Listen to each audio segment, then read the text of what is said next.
Alright, cool. Hello everybody, and welcome to the No Lux Given stream. Looks like everything is going swimmingly here. I am gonna do at least one draft today. We'll see how it goes. And you know what, I guess, just to start things off, still don't know too much about the draft format. I've done 2 drafts so far, but I want to get into it here. Let's see if this tells us anything about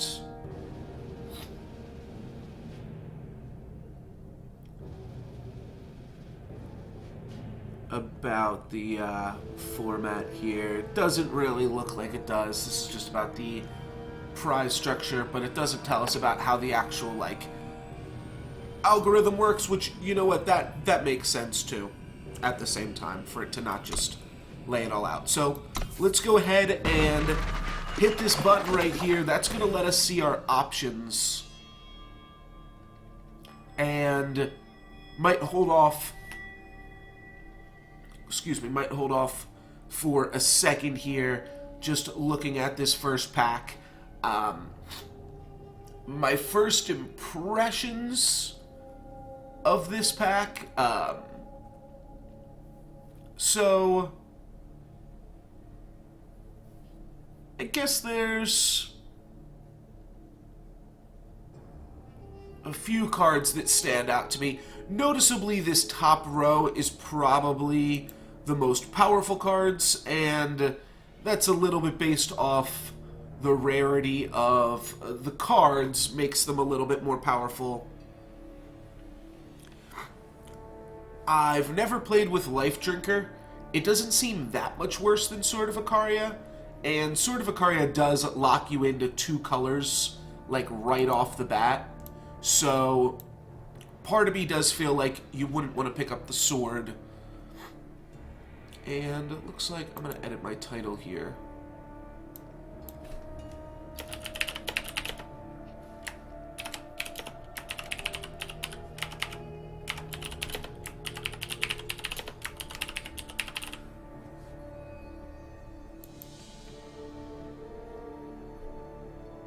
Alright, well, hopefully that edit stuck.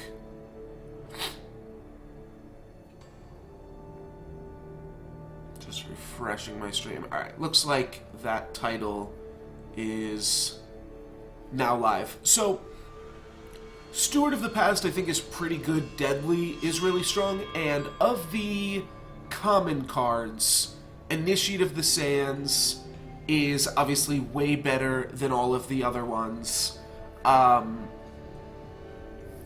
After Initiate of the Sands, Amber Acolyte seems good, Sanctuary Priest seems good, so there are certainly some options. And I believe what you actually want to do is, like, cut a color out.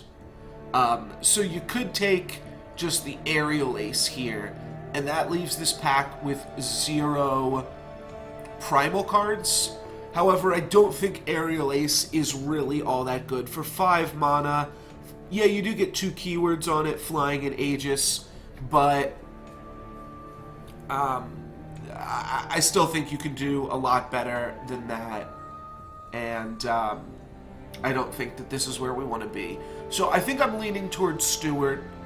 It is a pretty powerful card. It shuts down a lot of shenanigans, and Death Touch means it kind of does function as a removal spell. Obviously, it can't kill, like, a particularly problematic flyer or legendary creature, but it can still be pretty powerful. So it's either that or it's Initiate of the Sands, which I do really, really like.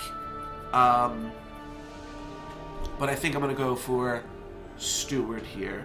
That would mean that from our next cards, I think we're going to be leaning towards either red or blue as our secondary color, but we'll see. And we don't have to go all in on Steward either. So we've got some more black cards here. We've got a Praxis Displacer as well. an Initiate of the Sands, which is always pretty good. I do just really, really like me an Initiate. Cobra Healer is fine. Praxis Displacer is double white, and it's not really the colors that we want, but we don't have to play Steward. And then we could also play Crowd Favorite, which is a pretty expensive card. But it could be good. It seems especially good with a relic weapon. Just a 6/3 that comes along with a, like, I don't know what it would have to be, a 2/2 weapon that you can equip on yourself. Not super sure. Obviously, the 2/2 lifelink weapon that we saw last pack would go along with it. What else do we have? Stone Scar Magus seems fine. Back Alley Bouncer seems fine. Oh, and you know what? Execute is actually a really solid removal spell. We have to kill an exhausted enemy unit. So it's not going to be able to kill things with vigilance, whatever that's called in this game. But other than that, Execute seems pretty good. Alright, let's pick up an Execute here. 2 removal spells to start our game off. Dark Return, I think, is fine. Ranger is fine. Lightning Strike is also fine. And then Smuggler's Stash. We do also have another crowd favorite and a Centaur Raid Leader. I think that those are probably the worst options, and that I would like to pick between the Ranger, Lightning Strike, and Smuggler's Stash. Smuggler's Stash is not removal, which Lightning Strike is, but it's lots of card advantage. And Ranger, just having a 2-drop that can get out there early game, kind of puts us into Lightning Strike territory, but doesn't necessarily lock us into another color, which could be good. It lets us stay a little bit open. However, is Lightning Strike just enough better than Ranger? Probably. It's probably enough better. But something like Smuggler's Stash, I don't know, this card still seems good to me. Obviously, it takes your entire turn to cast it.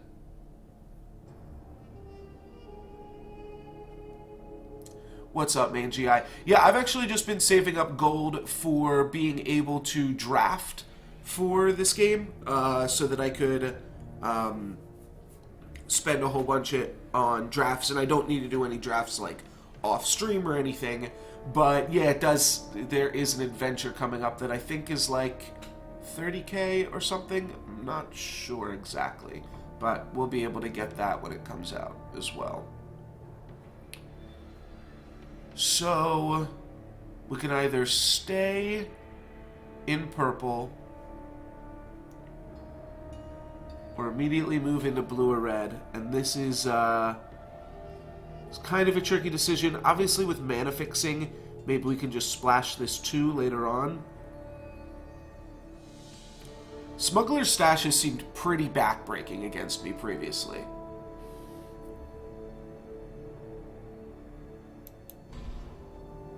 So, I am going to take the Smuggler's Stash here. We could take a Venom Fang Dagger. That's something to stash back. I'm probably not going to be too hype on grabbing weapons. I'll be okay if I can return 2 units and, like, a weapon every once in a while. But I'm much more excited to just pick up removal spells. Though, I mean, it is a removal spell in its own right, but... And I guess you, like, combine it with, like, a token effect or something like that. We could take a Yeti Troublemaker, though. We aren't, we're more likely to play red at this point than blue. So I'm just going to take another Execute. There are a lot of purple cards in these packs, so that's a little bit awkward. Alright, well, Wyvark is pretty good, or however you say that. 3 damage to the enemy player. That's a pretty expensive weapon, and it's not even a relic weapon. Alright, I don't really like Hellfire Rifle. Direfang Spider I like, and Recogulator I like. Spirit Drain's also good, but pretty expensive. I think it's going to be between one of these 2 cards, and I think I'm just going to go for Direfang Spider. Hopefully this cuts off purple enough that we won't have to deal with it next go around. We could take a Recogulator here. We could take a Feln Stranger. Right, it's like Wyvern, right? Or do you say Wyvern? I don't even know, because I've only read that word, right? Nobody talks about Wyvarks or Wyvarks. You only see them in, like, Fire Emblem. So, or Wyverns, rather. But, so I don't know how to pronounce it in actuality here. Recogulator is pretty good, but Dark Wisp is also, like, super reasonable. So I think I'm going to take the Dark Wisp. It's a great card to stash back as well. Alright, 2 damage to the enemy player. Quick draw. Quick draw on a relic weapon. Well, that's pretty cool. And it's in our colors. Let's snap it off here. That seems fine. Spiked Helm. Are these other cards pretty bad? Kill an enemy attachment. And Horu Fledgling. I'm not going to play a Spiked Helm, though, am I?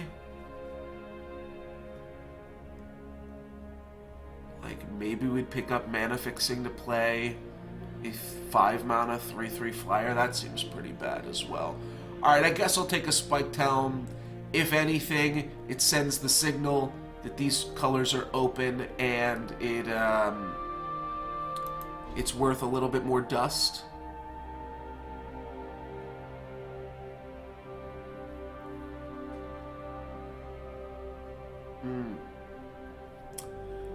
Secret Pages, Mithril Mace. Alright, so our colors have dried up. Whether that's a good thing or a bad thing, we don't exactly know. I guess I'll just take Secret Pages at this point. And I don't think I'm going to play Detain, right? No, we'll just continue to cut off time, I suppose, even though we gave a lot of time over. Alright, and we wield the dagger. Let's cut the shield and the other one. I guess I'll keep the dagger in there. It's good with the token making in Tempe's. Righteous Fury is pretty sweet. Feeding Time, yeah, that makes sense. Feeding Time is reasonable. It's reasonable to splash a Feeding Time here. Ornamental Daggers is kind of funny with Smuggler Stash. You get to return both of them, and then you get 4 of them. So that's cool, but I think I'm just going to take a Stone Scar Maul here. I tend to like the relic weapons a little bit more than the normal weapons. Dark Return seems fine. I think Temper could also be a pick here too, just to not get run over early game. But I'm not sure. And I'm just going to take the Stone Scar Maul. It is double red, which is something to consider. And our black is even, like, kind of drying up. I guess Knife Jack is fine.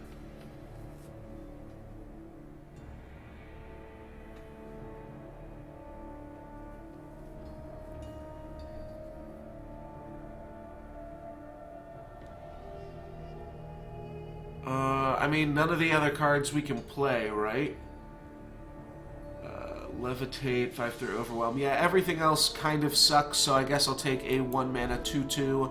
And you can kind of play a tempo game with a 1-mana 2/2 somewhat reasonably.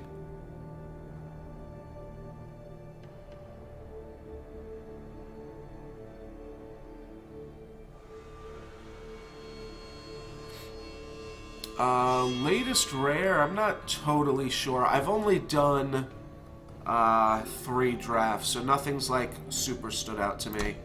Yeah,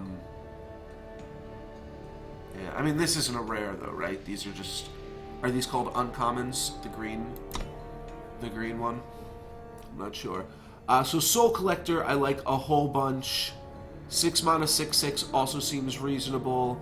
and Warband Chieftain. Warband Chieftain just is already a 5/5. You don't have to do any of the work that Soul Collector asks of you. So maybe Warband Chieftain is the way to go here. Gives us a lot of 5-drops, but I think we can get some value out of some Warband Chieftains. Do we want to play that many, though? I don't think so. How reliable can we make a Ravenous Thorn Beast? I think I'm just going to take a Direfang Spider, but I'm not sure. I could see snapping off another Chieftain. I don't know how great it is. We do need some more creatures, but like putting the +5 on like a Dark Wisp, that's like really good value. Alright, I'll grab one more Warband Chieftain here. Don't want to go too crazy on him, but I think we can make that number work. The Blast doesn't seem horrible. None of these cards are good. May have failed here.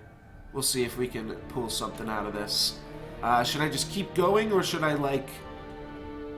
I don't know. At this point, I've kind of committed to red, right? I've taken 5 different red cards, and now red has dried up. There are still a lot more cards. And how big is your deck? You make like a 45-card deck or something with like 20 lands in it?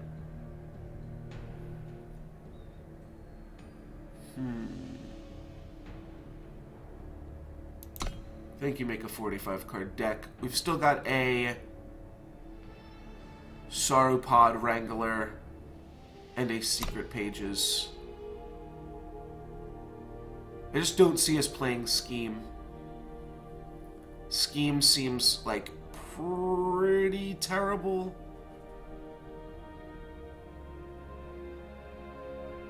But I'm not going to play Second Sight either,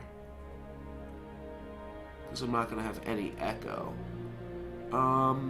I guess I'll take Scheme, and we'll see what we can make work out of it. So a 1-mana 2/1. Is that really what we are reduced to here? I guess I'm going to take a 1-mana 2/1.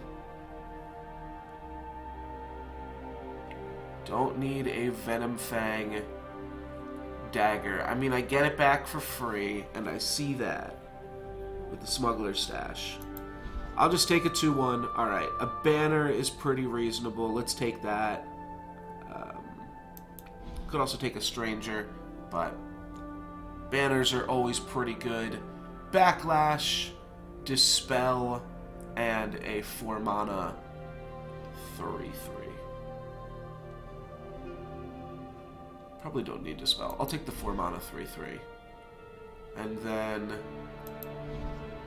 yeah, I'll take some other random shit. Alrighty. So, don't love what we've grabbed so far, but we're only halfway done. And you only have to play about half your cards. So theoretically, we could play nothing that we've drafted so far, just play what we draft in the future, and potentially make something work out of that. Is that likely? I don't think so, but maybe we can make that work. So, Stone Scar Magus or Amethyst Acolyte. They're both about the same. I don't have any 4-drops, but I also am not going to play Scheme. I really also don't have that many 3-drops. I'm going to take the Acolyte here. Suffocate seems good. That is a really good early game play. Scavenging Vulture, just okay. Alright, so Suffocate, grab another removal spell. That seems fine. This card's kind of funny. Whenever another one of your units is killed, it gets +2/+2. So you really need Dark Returns and Smuggler's Stashes and stuff.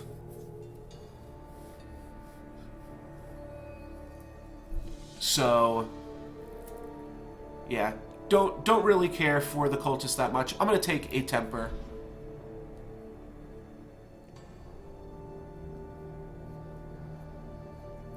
Yeah, trying to just draft to build your collection is reasonable. Gonna snap off a lightning bolt here for sure. Let me just read through the other cards. Exhaust an enemy unit. And it's also got Warcry. It's not a horrible card, but I'm definitely just gonna snap off a torch. Warcry and charge, that's kind of interesting.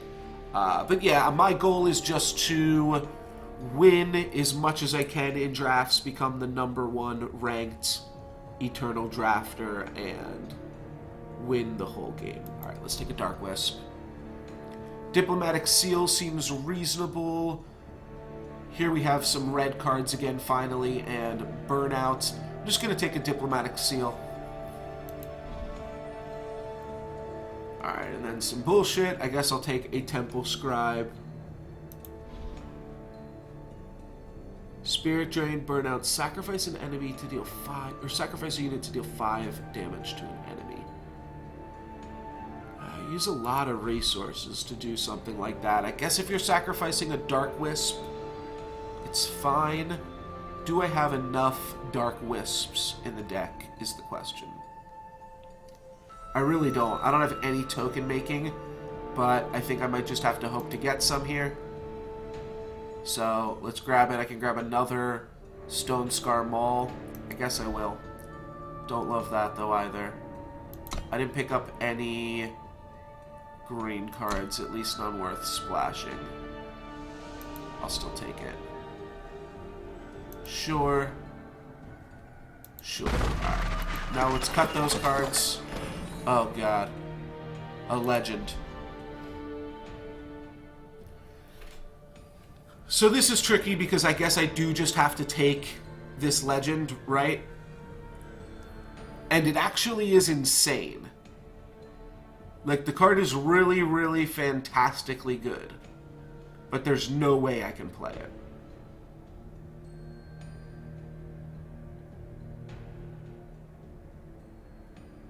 I might try. The card is, like, really good. I wish I'd taken the Horror Fledgling. The problem is it also, like, only works with your green units. I'm definitely going to take it here, though, right? Alright, let's take it. It's just, like, a fantastic card. So, let's add it to the deck here.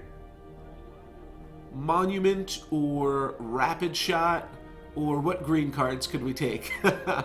We could take the Civic Peacekeeper is pretty expensive. Inspire is pretty meh. It's also triple green, so maybe with triple green we just let the dream die there, I think. Yeah, and we can grab a pretty solid card here in Argenport Ringmaster. I mean, yeah, I'm not going to pass it. As much as I was talking about not being here to complete my collection, that's the whole point. Like, you have to take a legendary when you see it. Nobody can resist the yellow gem. So Grenadin Drone is one of those cards that would work great with our Venom Fang Daggers and our Warband Chieftain as well. Quick Draw's cute, but I don't think that's where we want to be. Oh, and it also works with Burnout. Though Amethyst Acolyte also kind of works with that. Just a little more expensive. I think this card is just undercosted enough that it is worth picking up. So I'll grab it. That means I can cut something like the Stranger, maybe even cut the Knife Jack later on. 4/1 Magma Hounds with Charge from Granite Monument. Those are pretty good. Dark Wisp is also a sweet one. Dark Wisp I just really like, but I think you want to take any Transmute power cards. I think those are generally pretty good. So let's snap that off here. Combust. Combust is pretty good, probably better than Stone Scar Magus, and lets us deal with random problematic creatures we might come upon. These other cards are bad. I guess I'll take another feeding time. I have a playset of Find the Ways, right? From the event. Not going to play Scheme. Not going to play a Stranger. At least I don't think I am. So I'll take a feeding time. Magma Javelin, I'll take it. I don't think it's going to make the cut either. See how many Sand Warriors I have, I suppose.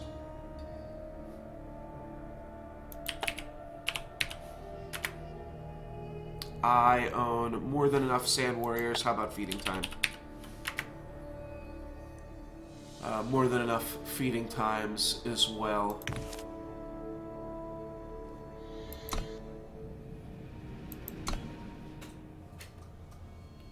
So it doesn't really matter. Just drafting for the Dustaruni. I'll take a Sand Warrior. And am I gonna play a 4-mana 5/2? I can't imagine I am.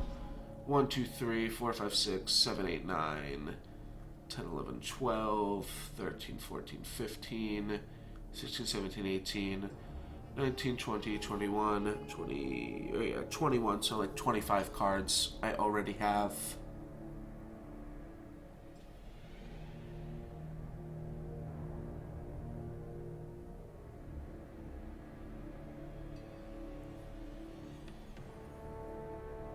Yeah, I'll just grab this.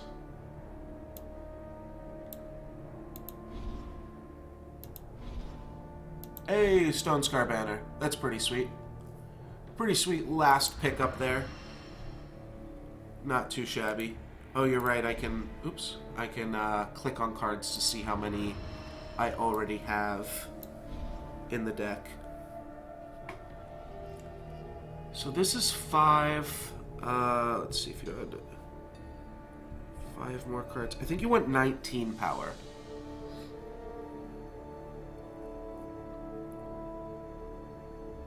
I think you went 19 power in your deck. Looks like I'm playing all of my red cards already.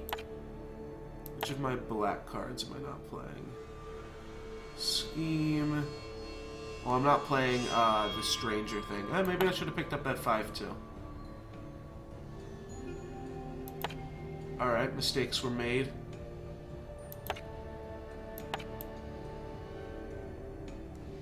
Yeah, because if I just add power... Oh, it is going to fill it out for me. Wait, why is it giving me... Why in the world did it give me Primal Sigils? What am I missing here? Oh, there's a feeding time in the deck as well. Not going to play feeding time.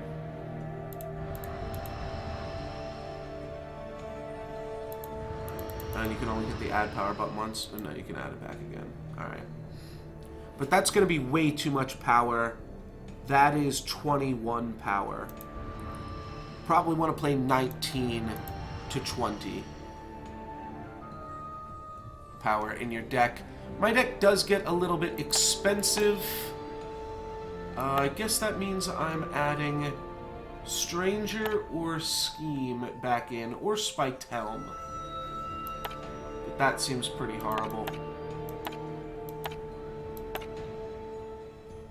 Being able to get it back for free is fine. I guess would I rather have a... Yeah, I'd rather have a 1-mana 2/1. Alrighty. Oh, I need to play more cards? Alright, I did not draft enough cards somehow. I guess I drafted too many lands here. I did pick up 5 lands. Well, that's embarrassing. I kind of wish this deck had a 4-mana 5/2 then. Alright, so Scheme's going in. Maybe I could just play Feeding Time at this point, but I have no other primals. Roland, how you doing, buddy? How you doing? Oh, I wasn't even noticing animated cards Wasn't really looking for that. They don't stand out that much.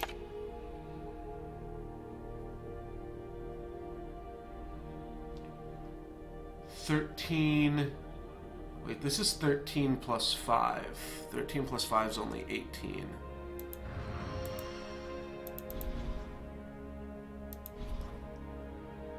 Alright, now it's back up to 20.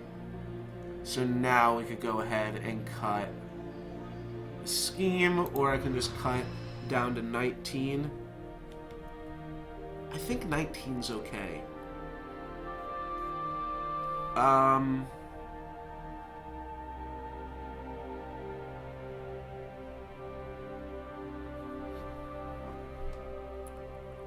Just trying to do some math here.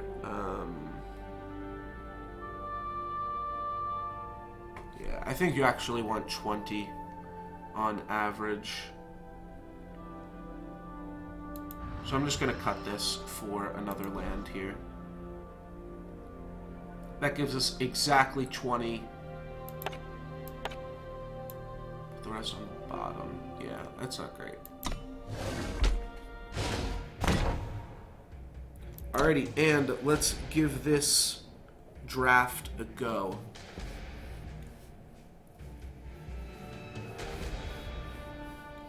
My current record in draft, I believe I've got a 6-win draft and a 5-win draft. And this will be my 3rd one here. So, hoping to keep that record somewhat strong, see if we can break into the Crystal Palace once more.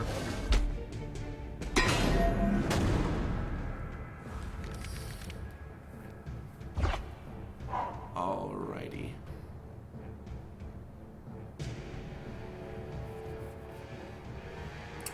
Yeah, that's a definite redraw.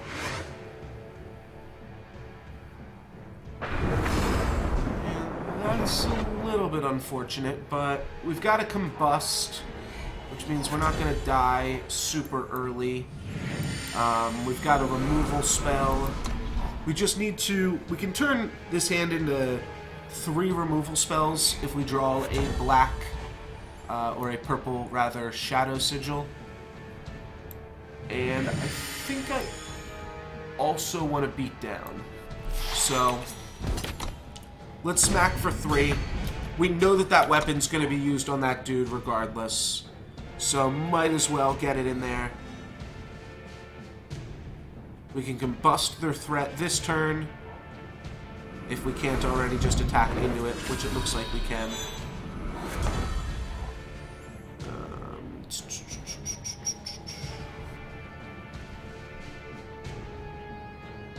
Yeah, I'm going to save this transmute and turn that into a 4-1. And we're just going to stay back here. This Magma Javelin can hopefully trade with his 3-mana 4/4. He does not play one. Okay. Let's throw out another Shadow Sigil. You know what? I think I will offer some trades here. Him trading with the 2/2 Deadly is a pretty good trade for him. And that lets us get in with the Javelin. So all in all, not the worst thing here. Alright, kills our weapon with a Lightning Bolt. That's a pretty good play for him. And he's got another color. Maybe I should have just been more willing to go into 3 colors from the get-go. That could have worked too. Play our banner, and we'll play our 4/1 charge and just send in with that. Surprised he didn't trade. But maybe he's got a way to just ping it off here. That could be the case. Oh, he can trade it with the Acolyte instead, so no reason to trade it with his 3/4. Still got a few cards in his hand. I think I'm just going to leave my 4/1 back on defense. That should stop his attacks for now. Though I would actually love to trade off this 4/1 now that I've drawn Smuggler Stash. And I can get full value out of this stash already.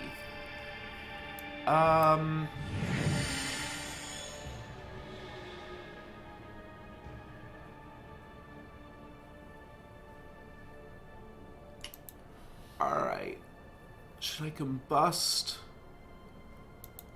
I think I do want to combust. But I can wait. My life total isn't in that bad of a spot here. I can even trade off this drone with my opponent's Amber Acolyte, so no reason to rush into things here. And hopefully Smuggler Stash can just get us back in the game. Let's see. Does he go on the offensive? If he just attacks here, like, he does have reasonable attacks here. Yeah. Okay, so block this one because it's bigger. Though we take more damage this way. Alright, we'll block this one. Because of the overwhelm on the Borlung.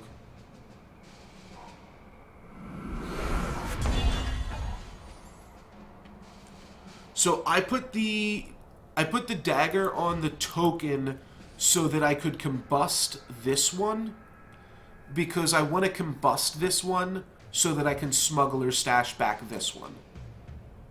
So it was intentional. Whether it was correct, I'm not sure, but it was intentional.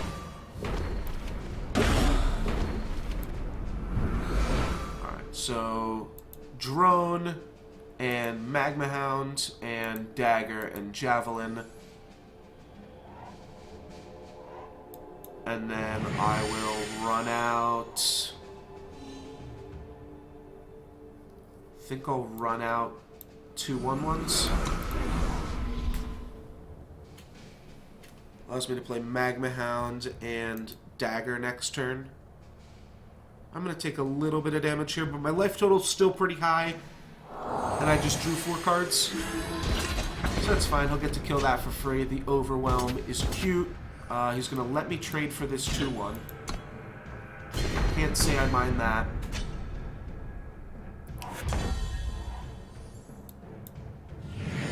I'll play a 4/1 charge. I'll play a 2/2 blocker. Can make my 2/2 blocker into a 3/3 blocker, then neither of his cards can really attack that profitably. Sure, let's do that. Smack him for 4. My opponent's down to 1 card in hand, plus the card he just top decked. Hoping that he's sitting on all sigils at this point. He's going to attack him with this. I can trade the Javelin with either of my opponent's creatures at this point. Seems relatively safe. Actually, I guess it's not. I guess this is actually my best creature now. The 3/3 is better than the 4/1. Alright, let's say no blocks. I'm going to go down to 8, which is a little bit low. Obviously, I'm going to kill this insane thing.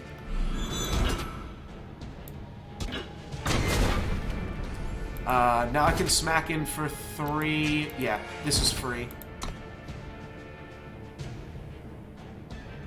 And now I have blockers for both of his attackers. I do make this attacker bigger, but I can still trade my 2/1 into his 3/2. So this I can trade off. That'll put me down to 3 rather. Oh, I also made his stranger bigger. That's really awkward.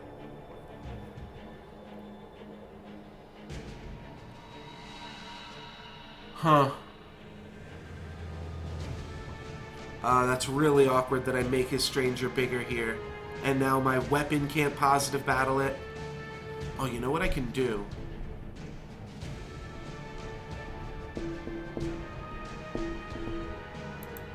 I can just attack with this guy. I actually want this guy dead now. I want him to positive battle this. Alright, he's not going to let me get that. This, he can pay 8 mana to give it +5/+5. So that's got to go, unfortunately. That will be a decent amount of my life points here, but it also brings my opponent down to 5. So I think we're still in a reasonable spot to win this game. He's going to make me trade off the 3/3s. It's probably not great to attack with this then, but it looks like he drew a power sigil. I'll smack him down to 3, and then I've got a lethal attacker with Death Touch that he will probably have to chump block. I'll get him for 2, and then I'll get him for another 2 the next turn. So it looks like we've won this one. Puts an Iron Sword on that, yeah. He had another sigil. We actually had more sigils than him. It was just the fact that we drew a Smuggler's Stash. I could play around Charge, but this puts my opponent on a 1-turn clock here, as he'll have to block the 3/5, go down to 1, and this will make him dead to the Ruthless Stranger next turn. Good game, my friend. I think we have pretty much wrapped it up here. Good evening, Bacon Poet. Obviously, there is a lot of stuff that my opponent could draw that turn, but I was feeling pretty good. That's my first draft game of the month, so starting things off reasonably there. And hopefully we can manage to get at least 5 wins out of this one. Deck is not great, but I am, so we'll see how far that can carry us. I'm going to keep this. Dire Fang Spider is pretty good. Depleted unless you have a unit, eh?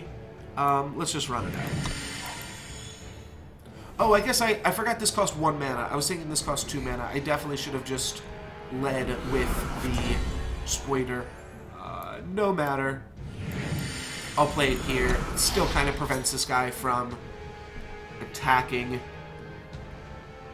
Don't exactly know what I'm going to do about this, but like, I don't really think I want to block. I can block at any time. It is good that Death Touch does deal with Aegis, but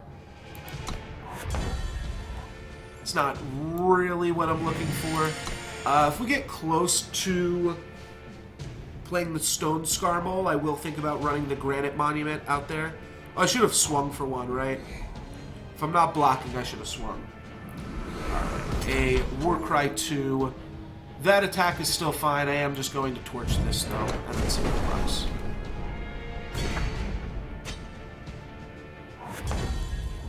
Yeah, I am aware that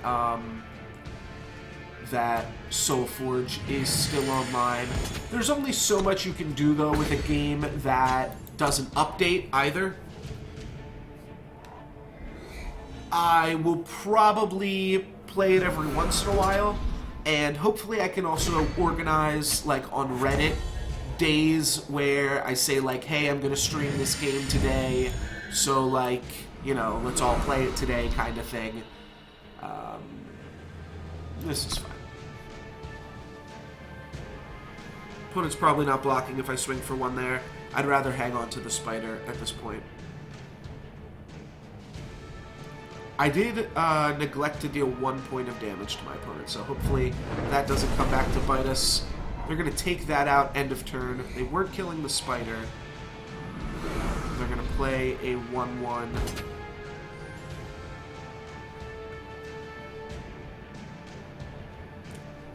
Definitely don't want to trade for that.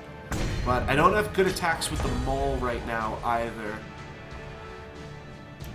I have reasonable attacks in that I can kill this with the Maul, and then I can force this to trade in with the Spider, but the Deputy is going to be able to take out my weapon.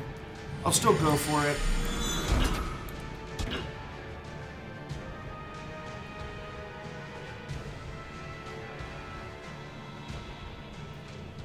Lightning Bolt obviously punishes this a little bit here. They could also trade a Primal Surge for it.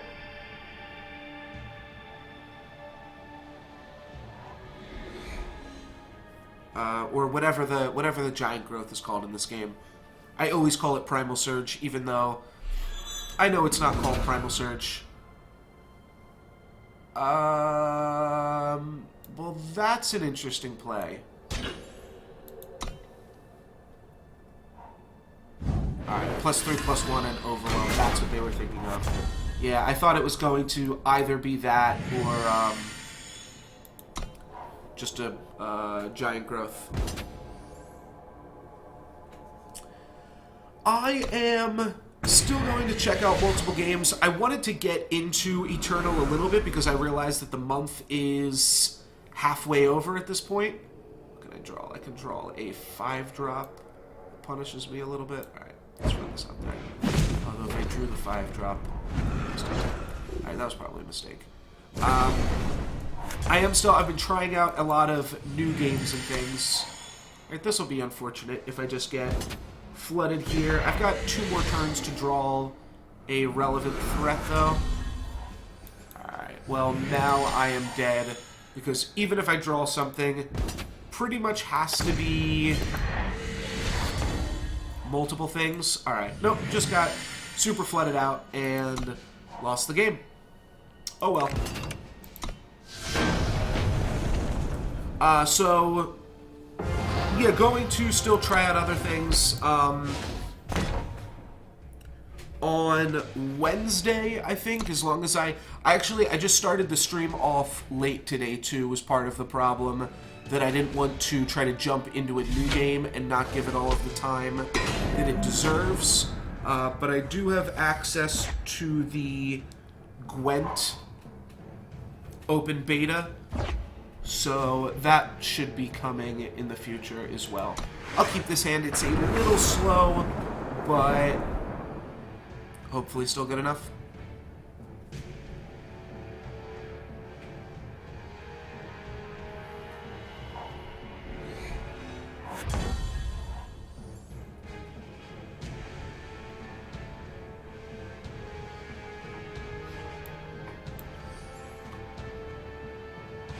I will play Shadow off of this. Is there another new patch in Faria? Or just the one that that happened like last week? Because I did play a little bit with that one. Which is fine. Like the one that made enchantments be able to get activated the first turn. I played for like a day with that patch active. So if we can keep this Wisp around for a little bit longer, we can make it a 6-1, which is definitely like the goal with these Warband Chieftains. They want nothing more than to pump a Dark Wisp. That's pretty good value. And then we can start killing off his flyers with the Runic Revolver. Nope, he's going to give it Warcry, Charge, and Quick Draw. Alright, I'm going to say no blocks.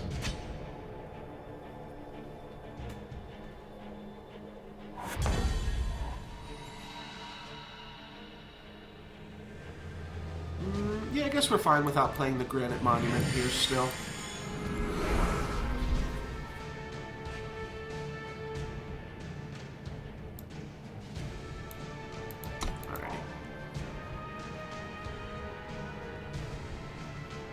Just going to take a little bit more damage and Warcry triggers. We could chump block it. That draws us a card. We don't really even need to draw a card here. We have all the lands we need. I should have swung for 1 again. Don't know what I was thinking. Alright, and hopefully that can help us a little bit as well. So, play the Chieftain. Just going to get in with these guys.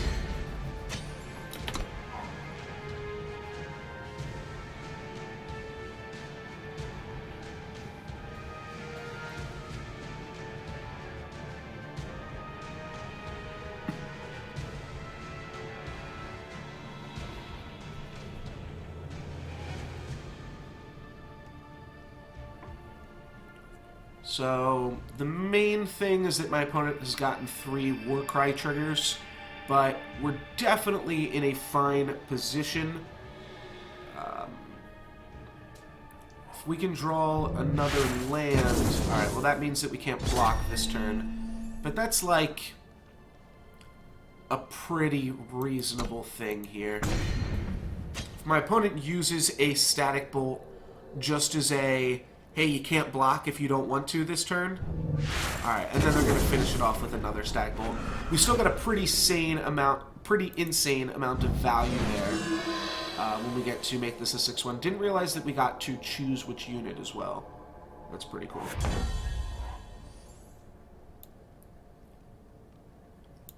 Alrighty, well now I can go Fiery Temper, and I can just quick draw kill this. That'll leave me with my weapon, and then I can smack my opponent for a cool 8 damage. And now we're just totally crushing my opponent. We've got the board. We've got about the same amount of cards as my opponent. We've got 3 cards in hand to their 5. And we've got, yeah, board presence and a higher life total.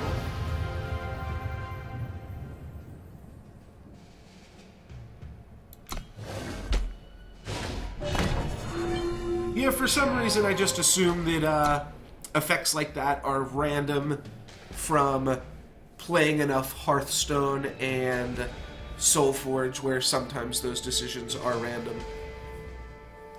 Especially death rattles, right? Death rattles are always random in those games. Battle cries. You get to choose. Oh, you know what? I did mean to add another... I wanted to cut one of my fire sigils for another shadow sigil. And this hand's going to have to get redrawn. Alright, this has got a reasonable distribution. We're hoping to lean kind of hard on the removal here so that the Stone Scar Maul can kind of carry us.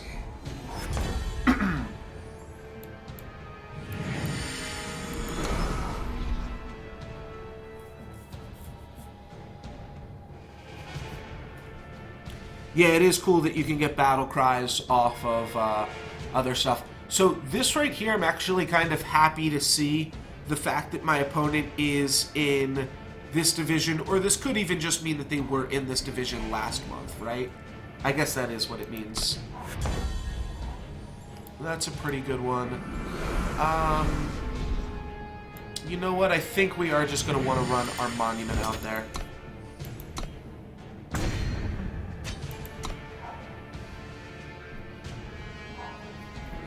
Do they have a 3/3 for us? Yeah, that's a 3 mana 3/3. I'll take it. I'll torch it. I could have waited till they put some shit on that next turn. This is a fast spell, so that's good as well.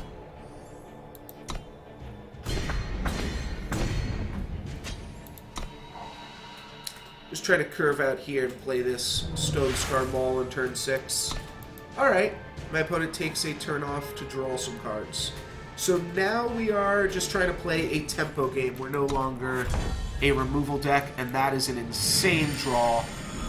We'll play it, crash for 4, and now we've got a hell of a board state for my opponent to deal with. We've got the burnout. We potentially have a Stone Scar Maul for their 5 mana play here. And their 5 mana play is a Jotun Warrior. Alright, well, we can Stone Scar Maul that, or we can burn out that, or we can just attack into it with a Warband Chieftain. We can also burn it out with the Warband Chieftain. I think that's probably the worst play. Let's sacrifice a token to burn out this dude. I think that is maybe the safest play. I'm not sure. It makes my opponent's life total pretty low, right? I will be pretty surprised if we're not able to finish off the game this turn. Direwood Rampager, yeah, that means we get to hit them for 2 with the Overwhelm damage, and then smack my opponent for 8 again, putting them down to -3. Cool, cool, cool. Also could have just attacked with this and then played the weapon and attacked their face. They were dead. They were tapped out. Not a huge deal. And that's going to put us up to 3 wins, 1 loss. I'm going to grab some water, but I will be right back.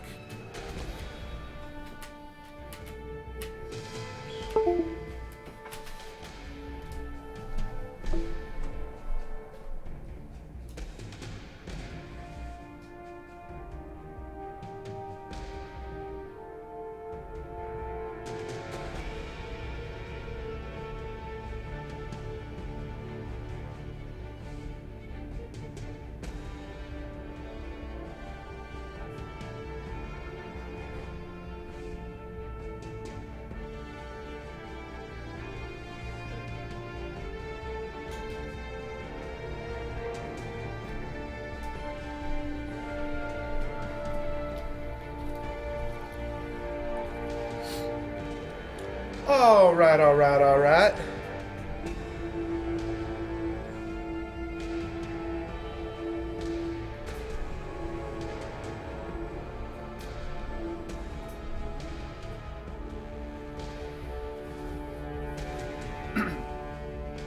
I have no idea how to tackle the in-game economy with this game. This is only my third draft that I've done. I've done all of my drafts on stream, and yeah, I've just been saving up gold so that I can draft more, just like kind of completing my daily quests, and I have been having fun with the game. I did all of the Forge stuff, which I guess I'm not allowed to do, or not Forge, the other one, the solo player mode. So I guess I am not allowed to do that anymore, or at least I can't get the rank up chests in that anymore. Which I thought that was going to reset at the end of the month. Looks like it didn't exactly.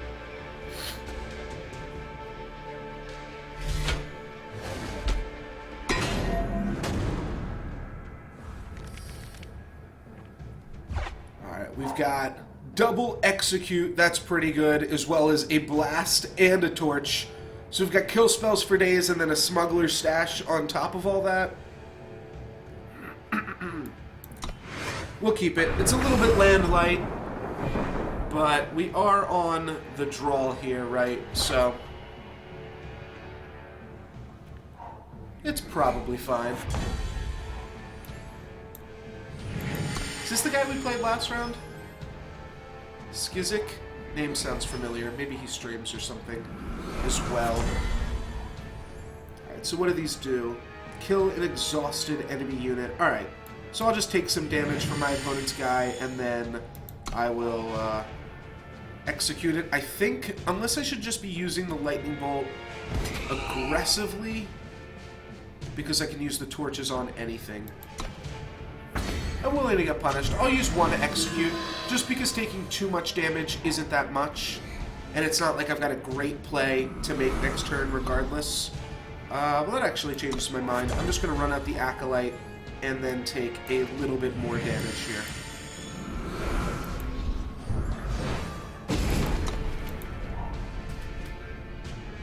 Reckless. What does Reckless mean? Attacks each turn if able? Yeah.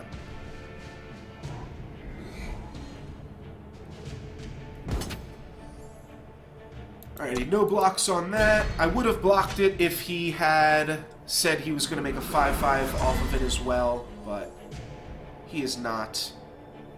Let's just execute it now, and we'll prepare to block the Yeti Snowslinger. So I'm at 19, but I'm up a lot of cards on my opponent, especially with the Smuggler Stash. Alright, they're going to give this flying and then get in. That's a little bit unfortunate. Snowball's going to finish my dude off.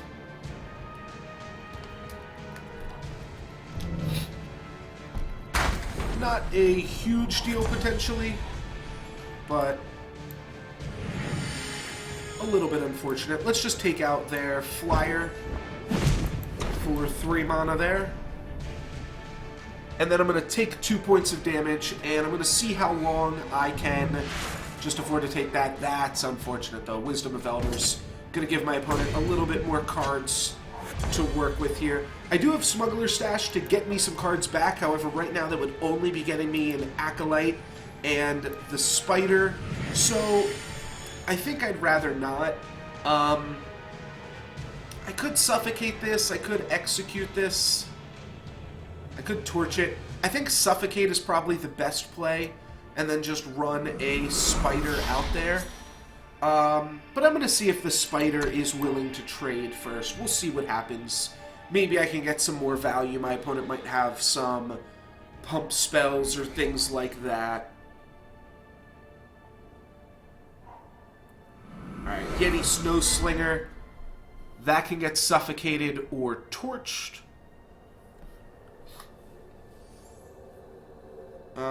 Let's go ahead and...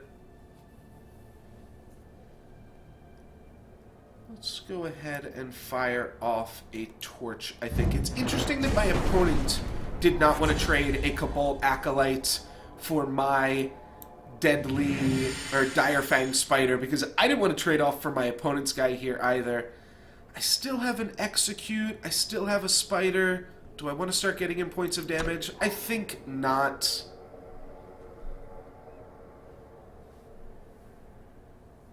Yeah, interesting that my opponent didn't just attack all out. Alright, they're going to stun this now. That's fine. I'll take 2 points of damage. I wasn't going to block anyways, dude. Burn out, eh? Alright, well that means that I really want to trade off this Spider now.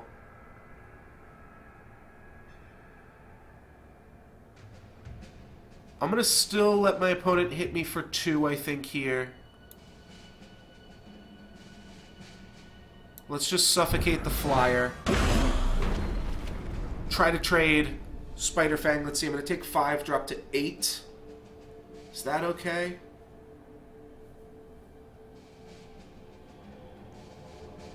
Saves me some life points. Alright, I'm just going to run this out there as well. I think I need to kind of preserve my life total at this point. My opponent's going to have some flyers. I'm fine. I'm doing fine. But that one is obviously annoying.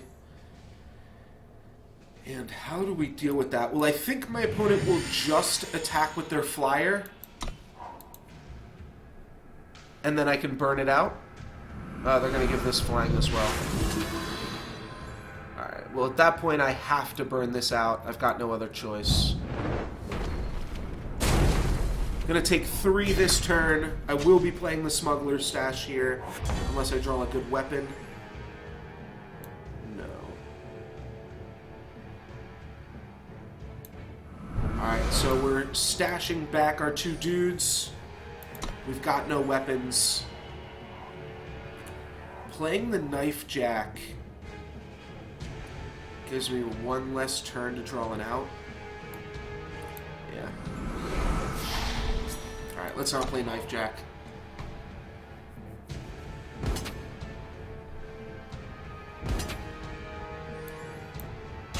No thank you, Knife Jack. We will have to block there, unfortunately. We can Acolyte one of my opponent's cards. That's not going to change anything. Oh, it does buy us an extra turn here. Let's just remove this so that we just have to draw a lightning bolt or something to that effect next turn. This game's still winnable, but not looking great. But you know what? If we lose this one and lose another one, alright, that is it then. We'll die to Knife Jack, because why not? That does mean that we will get to do another draft. So that might not be the worst. We're 3-2 right now. Still a positive record. Don't want to end up 3-3. That's pretty bad though, but hopefully we can make it to 4 or 5 wins.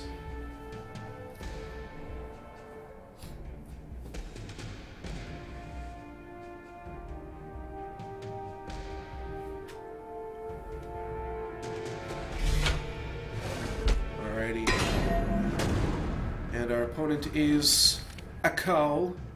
Oh, you know what? Once again, I forgot to change the Sigil lineup in this deck. We're on the play this game. It's hard for me to ship Credidendron Combust.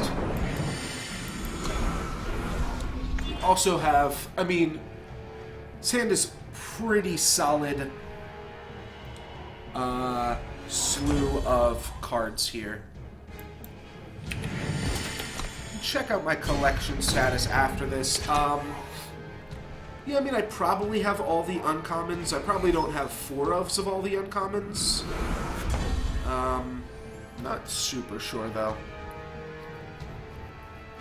So we can trade our Acolyte for this. So I guess I will try to make that trade happen. I also could have just not and just taken 3 damage and then played Steward next turn and save this guy to kill a flyer. That might have been better too, but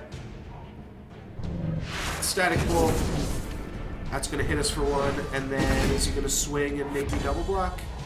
He is not. Alright. So if we can stall the board here, we can actually get a positive battle with the Stone Scar Maul on my opponent's 2-2. So that's pretty sweet. And then we just want to combust and kill this flyer. Oh, I can torch it. That is even better. So that'll hit him for some damage as well. I can swing out with this. That's free. And I have no problem committing to a double block on the other side of that.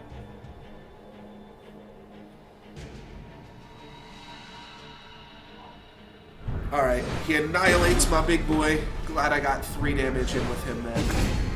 And that hits me for 1. He plays a Primal Sigil, plays a Swift Blade, and then he is all done. Alright, I'm going to play Magma Hound here. Line up some trades. Stone Scar Maul can definitely get me to just run away with this game. If I can draw a land this turn, that would be great. This was actually an awkward card. Oh, he's going to get in with the Gorgon? No, he's going to get in with the Yeti. Or try to, at least. Yeah, I definitely want to combust this, right? Because if I just let it go wild, that is going to give him a snowball. He kills the Magma Hound off. So it's pretty reasonable. Alright, that gives me a Fire Sigil. And hits him for a damage. I will play a land and pass the turn.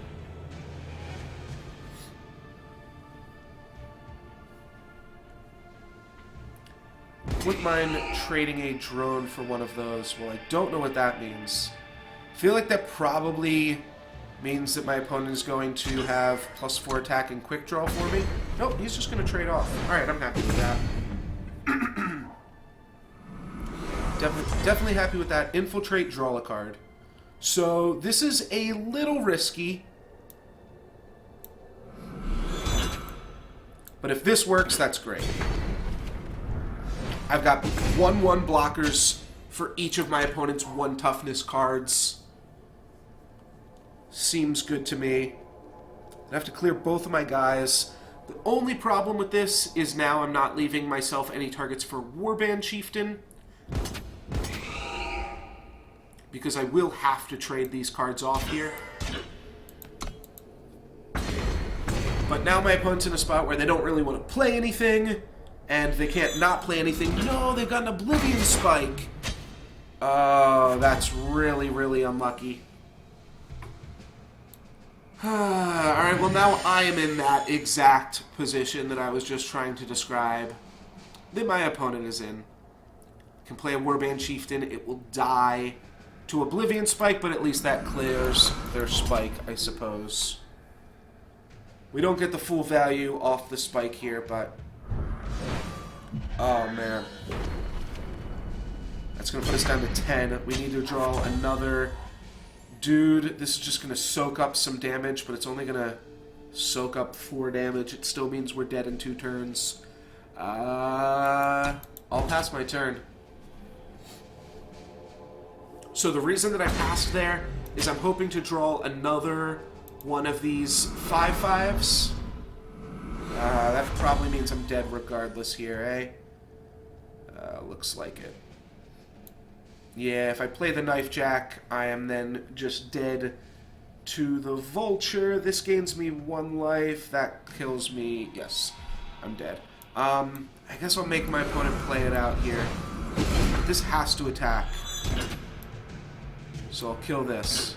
And that kills me. Cool. Alright, that's all she wrote. 3/3, but you know what? I'm going to jump in another one, because that was pretty quick there, too. So that didn't take that long. Open up these Chesteronis here.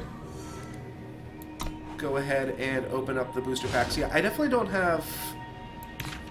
or no, if we go to my cards... no, it's profile, right? Yeah, profile. So I've got 95% of the uncommons, and for playsets, I only have 50% of the uncommons. So, not too far along in that. And then the legendaries, 12%, rares only 60%. Let's jump in another draft, though. Let's do it up. Eye of Winter. Once per turn, you may pay 2 to stun a unit. Not bad. I've seen it to okay success. And I know the magic equivalent of this card is pretty reasonable. This is a little bit more expensive.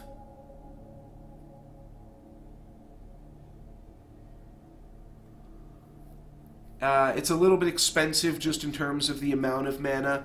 In Magic, there was like, in the most recent set, there is a, it's a 1 mana card that costs 2 to stun, or like you pay 4 mana and then it only costs 1 to stun. So it's a little bit more expensive than I'd like potentially. It is a pretty light splash though, and it's a random rare, so we can pick it up. It's cool with like some of the Yetis that kill exhausted things. Yeah, I guess it's like getting a hero power, right? Alright, you sold me. Getting a hero power seems pretty sweet. You know what else seems sweet? These Twilight Raptors.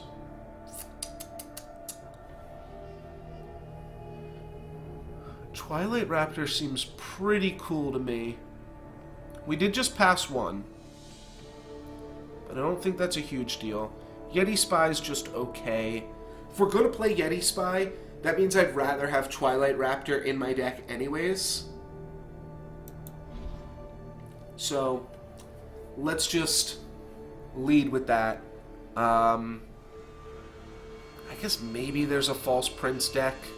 Right, I guess with Eye of Winter you can, like, stun their shit or whatever. Feln Stranger. I don't think there's any way that Feln Stranger is better than Polymorph. False Prince is cool, but yeah, I think we just want to go with Polymorph here. Seems good at removing your opponent's whatevers. Sky Snapper, pretty good in an Infiltrate deck.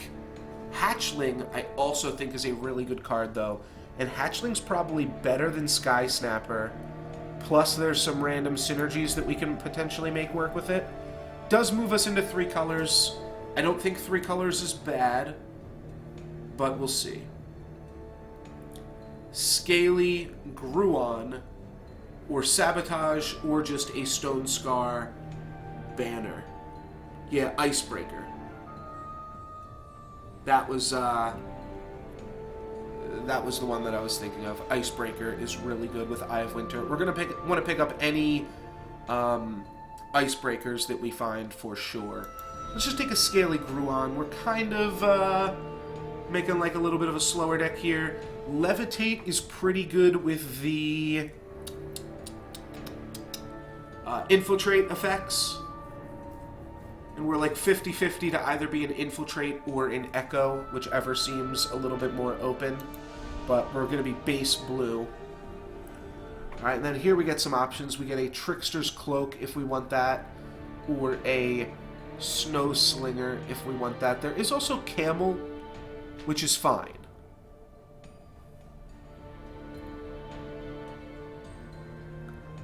You know what? There's a lot of good cards in this pack, to be honest.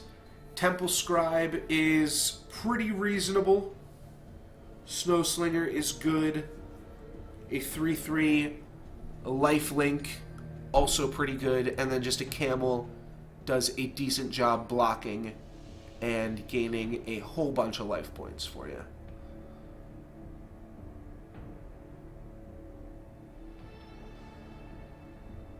Do I pick the safest card in Yeti Snow Slinger? Or do I pick potentially a more powerful card in the Xenon Destroyer? No, I'll take a Snow Slinger. Alright, so now Moment of Truth. Silence a unit and draw a card, or Deadly?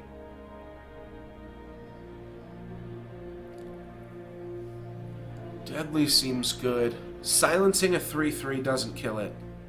Deadlying a 3/3 kills it, so let's get Deadly. Sure, I guess I'll take a Stranger here. I guess I'll take a rare because the other cards are in the other colors that we're not playing. Stun an enemy unit. This card's powerful enough that I could see wanting to run it out there. No reinforce, no thank you. Reduce the cost of a spell in your hand by 1. Ugh. Dark Wisp, Second Sight, Amber Monument, False Prince.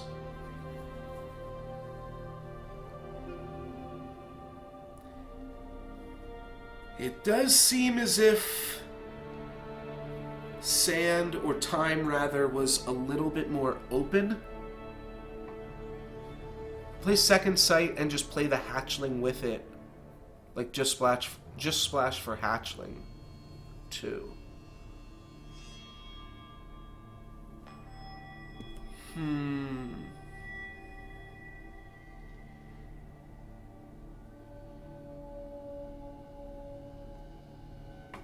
This is a pretty good monument as well.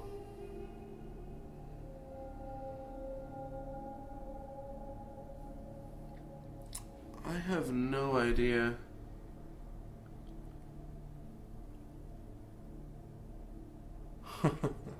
Fail stories. Second Sight.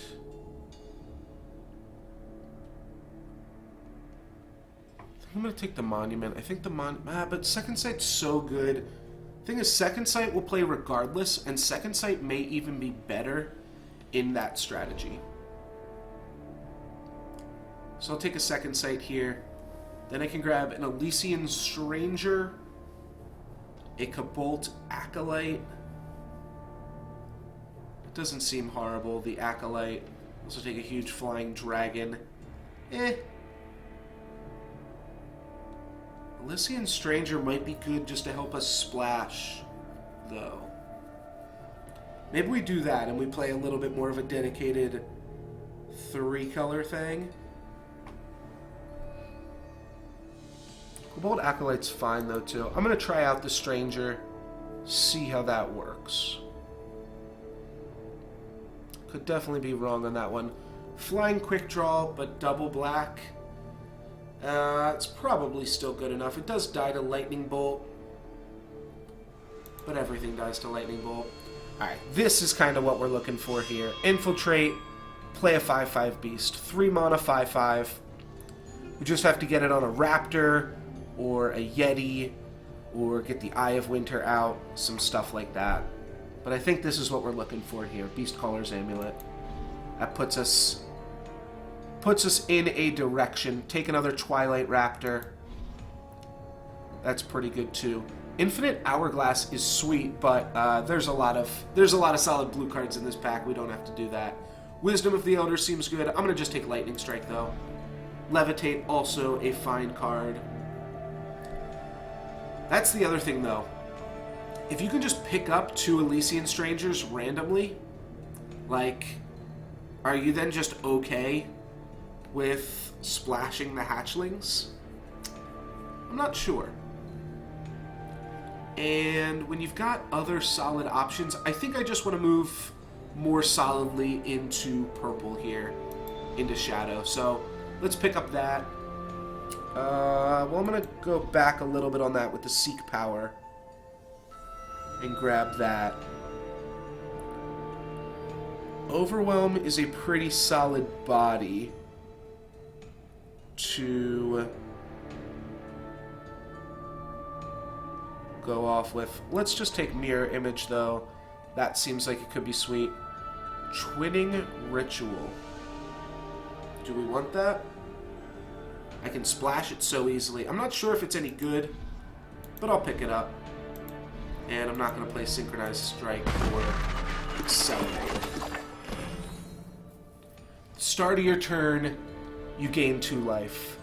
That seems pretty mediocre. I think we just want Gorgon Fanatic here. Double the cost of a card in the enemy's player's hand. Slow. That's pretty funny. Gorgon Fanatic seems sweet, though. What else is good here? Nothing else is great. The Bouncer might be okay, but Fanatic seems good.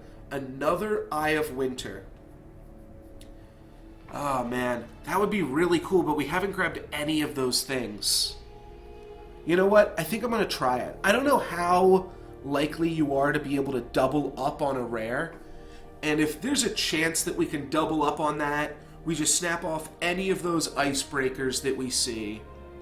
Gorgon Swiftblade is such a good card.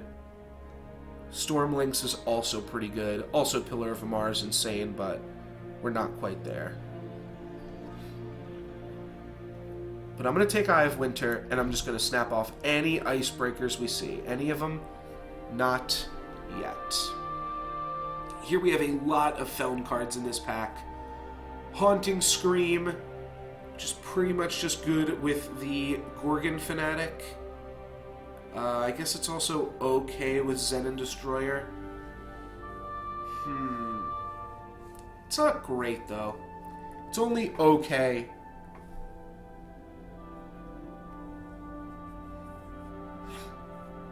I think eventually I'll have a color preference for this game, but for right now I don't know enough about the game to really have a color preference. As crazy as this sounds, kind of just want to take Feln Banner here, just to make sure our mana's okay. All these other cards are pretty good, but if we can just make sure our mana's okay, like, I think this deck is actually pretty reasonable. Lightning Storm. That's got to do some work for us, right? This deck is definitely slow. I think Lightning Storm, it kills every card in the deck so far, but I think it's pretty likely to be fantastic. All of your units get killer. That's pretty crazy. Let's take Lightning Storm. Feeding Time seems good. We will want some big cards at some point. I'm really just hoping we can get some Icebreakers. Please, Icebreakers, one time. Infiltrate, draw a card. Pretty mediocre. Spirit Drain, also pretty mediocre. I think I might just grab a Camel here, to be honest. Execute is really good, though. Happy taking that. 4 mana, 3/3 flyer that turns our 2/2s into flyers as well. We only have one Elysian Stranger. Whoops. Alright, I'll take a 4 mana, 3/3 flyer. That's fine. Quick Draw, also just fine. I don't need a Rakano Banner. I could see splashing for the Civic Peacekeepers, though. If I have 2 of them, they're pretty good. Draw the top card of the enemy player's deck.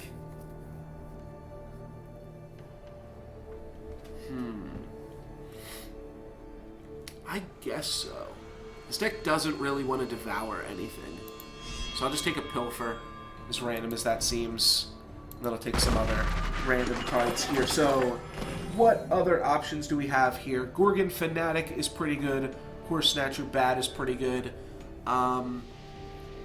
We don't have maybe as much card draw as I would like to make this work, but Withering Witch is a pretty fantastic combo with Lightning Strike. Just clears their whole board. Withering Witch is also just good in general, and it's also just the best card. So I will take a Withering Witch, and reasonably happy about that. And I think I'll grab a Puma.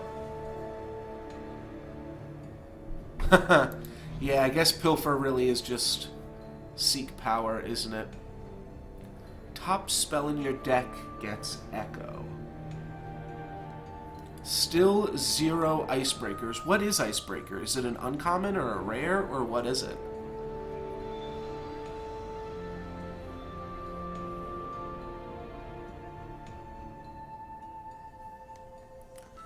It doesn't deal with, it doesn't combo with Lightning Strike. You got me. It combos with Lightning Storm. You got me. Static Bolt and Ice Sprite are both pretty good. Ice Sprite's like pretty reasonably answered. I'm not sure if you'd want this really realistically. Maybe Static Bolt's just better. You do have 1 second sight to combo with the Static Bolt as well.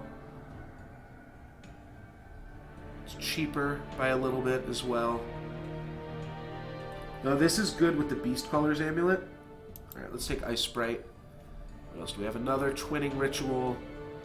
Sabotage. Okay, don't love any of this.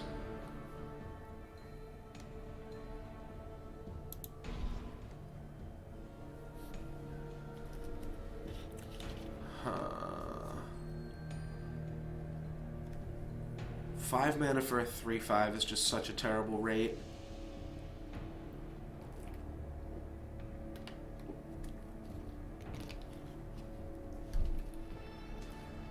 Don't want to play Ornamental Daggers either.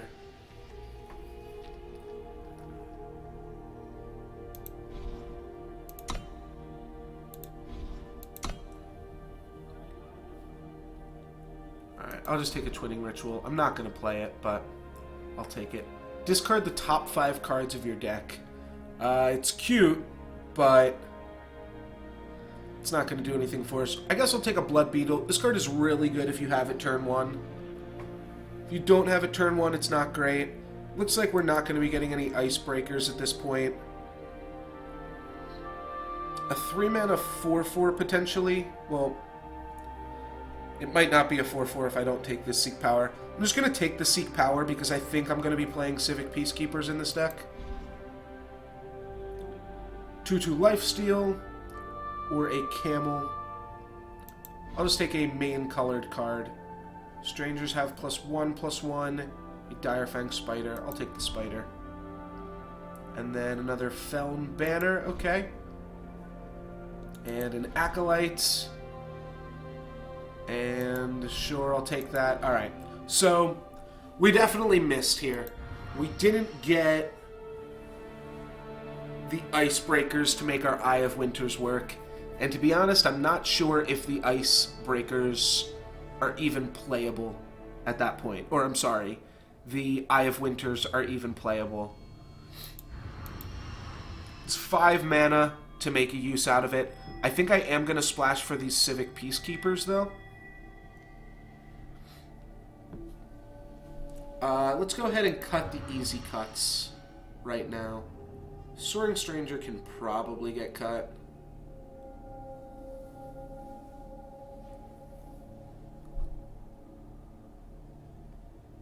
I'm going to cut the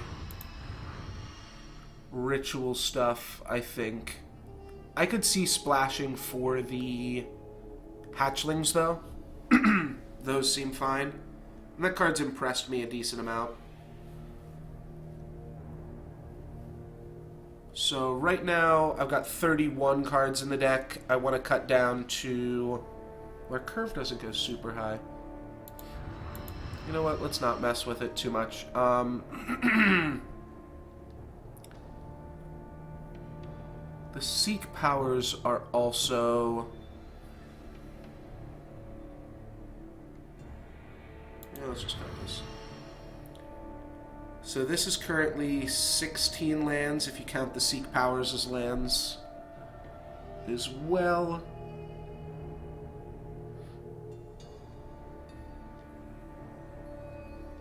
Do I need Scaly Gruon? Probably not. This deck is like reasonably aggressive. 1, 2, 3, 4, 5. Yeah, so this is like 20 lands. I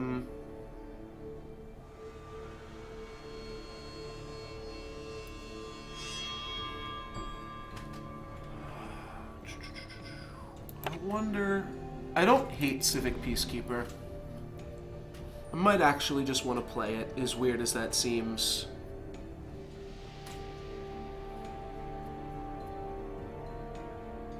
And it's a late enough card that it'll still work if we're not playing it early game. And I think it's just better than our on-color effect. Though maybe that's wrong. Maybe Eye of Winter is good too, because Eye of Winter also makes use of a flood, but Eye of Winter isn't also a 3/3, which is both good and bad. Alright, you know what, let's try out Eye of Winter. can't be that horrible, right? This would be a 17-ish land deck. Gonna want to play a few more than that. I think the hatchling's fine. You know, mirror image seems pretty mediocre. I don't really have anything worth mirror imaging. I'll cut that, and maybe want to cut one more card.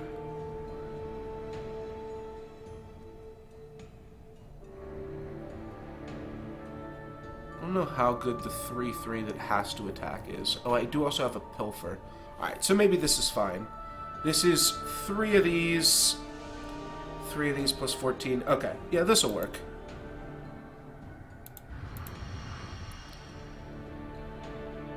Let's just do like that, and like that.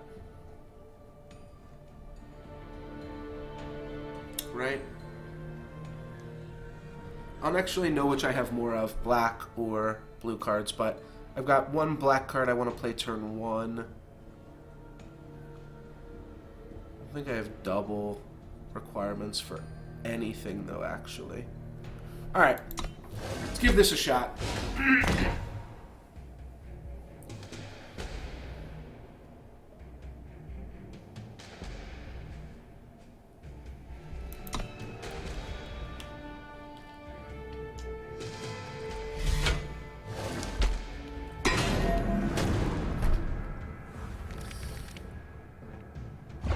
We call it Lightning Bolt, not Lightning Strike. Though, Lightning Strike is also a magic card that does the same thing too, so I guess it all kind of works.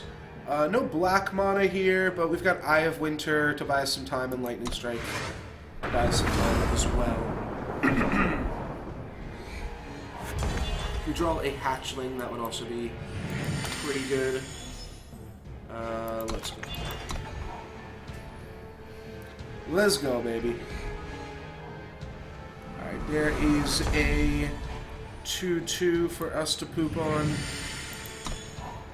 Might just want to Lightning Strike that, just because we're not going to be able to play Lightning Strike next turn, as we're going to want to play Eye of Winter. No Primal Surge from our opponent. That one I can't explain. Why I always want to call the Giant Growth in this game Primal Surge, which is a Soulforge card that gives +1/+1. It does give +3/+3 on the final level, but that's not really the important part of that card.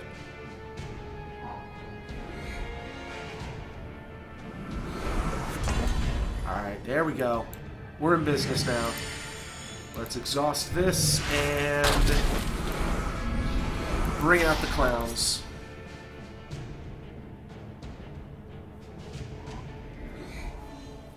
Or we're not exhausting, we're stunning. Okay. Alright, I've seen you. They're not going to block this regardless. They don't really want to block either of these regardless. But the stun is, like, kind of free. So we'll just do it. And we'll get in there for 3. I'll keep back my spider on defense as well. And I'll play a Primal Sigil. Alright, this card's doing some work right now. Being able to stun one thing. Felon, they can't get up. Warcry and charge. Well, that has gotta go now.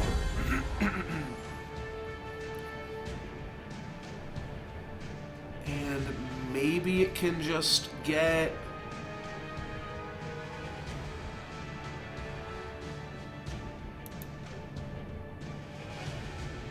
stunned like this.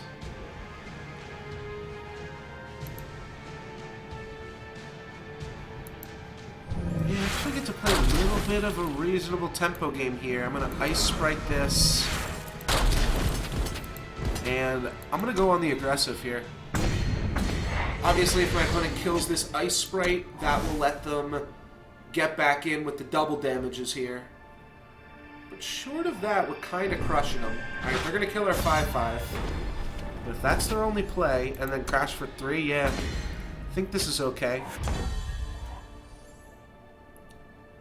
We get to smack them back. I for a pretty clean amount of damage here.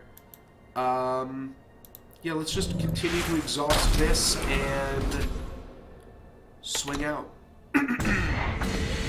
Kind of surprised my opponent attacked this, but this isn't really a card you want to block with either. Alright, there is a power card for my opponent. What are they going to lock down? Probably the 3/3 lifelink. Indeed.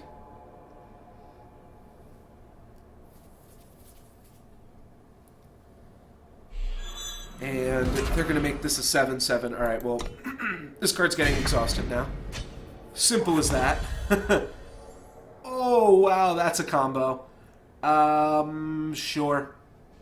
Oh, is this lethal? No, it's not. It's close, though. We'll keep this guy locked down, and we will smash our opponent for 4. That's going to draw a concession. They still had another moment there. Especially because a removal spell would have cleared up their 2/2 to be able to block with it, but I'm not going to complain. That's a win in the book for the double Eye of Winter deck.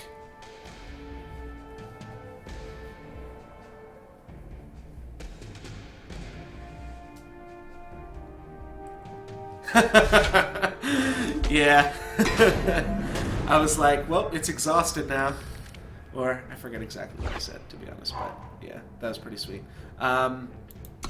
We'll keep this one. We have a Pilfer to, like you said, probably just hit a land drop here. Oh, we even drew our splash color. Alright, let's lead with a Pilfer. There's no reason to not just play it, right?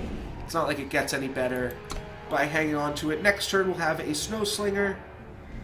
Turn after that, we can Eye of Winter, potentially. Alrighty. Snow Slinger. And this is draw a snowball? Yeah, draw a snowball. So, we'll try to get this guy in around this Pyre Adept so that we can draw for the Adept. I think that that is going to have to do with the Eye of Winter. So, we'll just lead with that. I want to get my snowball value, though. So, I'm going to go for it. What's up, Kaleri? How you doing? Alright, Javelin is going to trade off for our Yeti. Then our opponent's going to beat us down a little bit here. No problemo. Play an infantry. I guess I'll stun my opponent's guy. Don't really care too much about it yet. And I'm going to hold on to Second Sight for another moment here.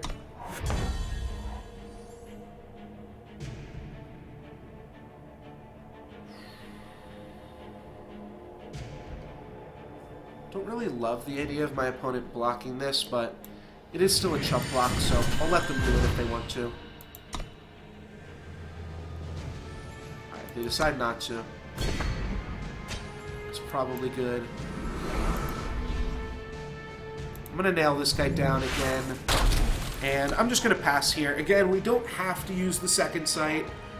If I can hold Second Sight until we draw Hatchling, that would be an amazing, amazing amount of patience. But I'll try for it. Alright, that is a lot of Grenadins here. Well, that's kind of punishing for not playing the quick draw then this turn. Let's go for a Levitate, just try to hit our land drop. We drew a Puma. Alright, let's try to hit our land drop again. There's our land drop. Let's put the... I guess let's put the Puma back on top of the deck, considering we can't play the Horse Snatcher next turn anyways. So we'll protect the Puma by putting it back on top. We'll crash in to our opponent for 5. And we'll just exhaust their big guy. Then we'll be able to play the Puma next turn. Could just be keeping open Lightning Strike mana here. That's like a pretty telegraphed play, though, at that point. We'll just take 5 while we hit them for 5. And... wowie. Okay. That's a pretty big deal. We can Withering Witch it. So I'm not super concerned. We can also lock it down with our Eye of Winter, and we can also Lightning Strike it.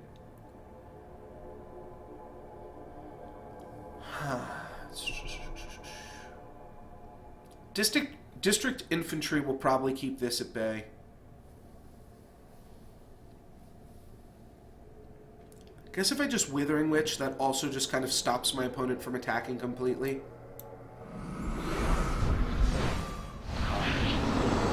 That's easy enough. And I am going to smash here. I think that pretty much stops my opponent from attacking.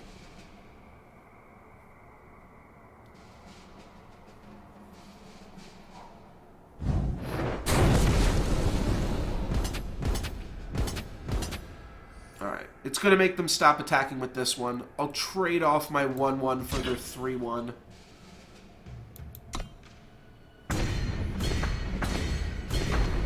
Puma should hopefully... Yeah, Puma's going to stop this assault here. Do need another Shadow Sigil, it looks like. I didn't realize we did actually have one double black card in the deck, so I might want to lean towards that. Then we also, our black cards are 1-drops as well. Well, this can't really attack into me. Alright, that's a reasonable draw. Go grab the Shadow Sigil. And I do have to make a choice here between locking this down this turn or playing the Horse Snatcher Bat. I'm going to go ahead and just lock this down again. Next turn we can play the Bat and keep open Lightning Strike. So this seems good to me.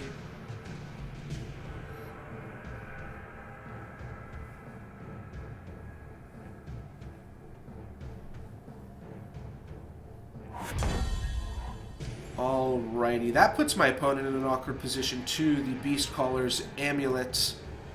I'm going to not do it this turn. I think playing out the Bat is a little bit more reasonable. Let's just get in for 2, continue to do that part of the plan, and then play a Bat and lock down my opponent's 12-1. 12-1's a pretty strong creature. Alright.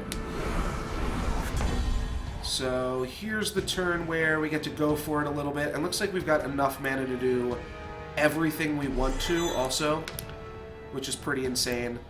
We're putting a lot of faith in this Puma here. So hopefully this Puma can do some stuff. My opponent is not going to block because they're assuming that they're going to be able to get in with their flyer for a point of damage. We're going to say, no, you're not able to get in with your flyer, and we're going to lock down their 12-1 again. Again, we could just Lightning Strike it. Well played, friend. Surprised he didn't just attack there, see if I made a mistake, but I don't even think he had a lethal amount of attackers there, if he went for it.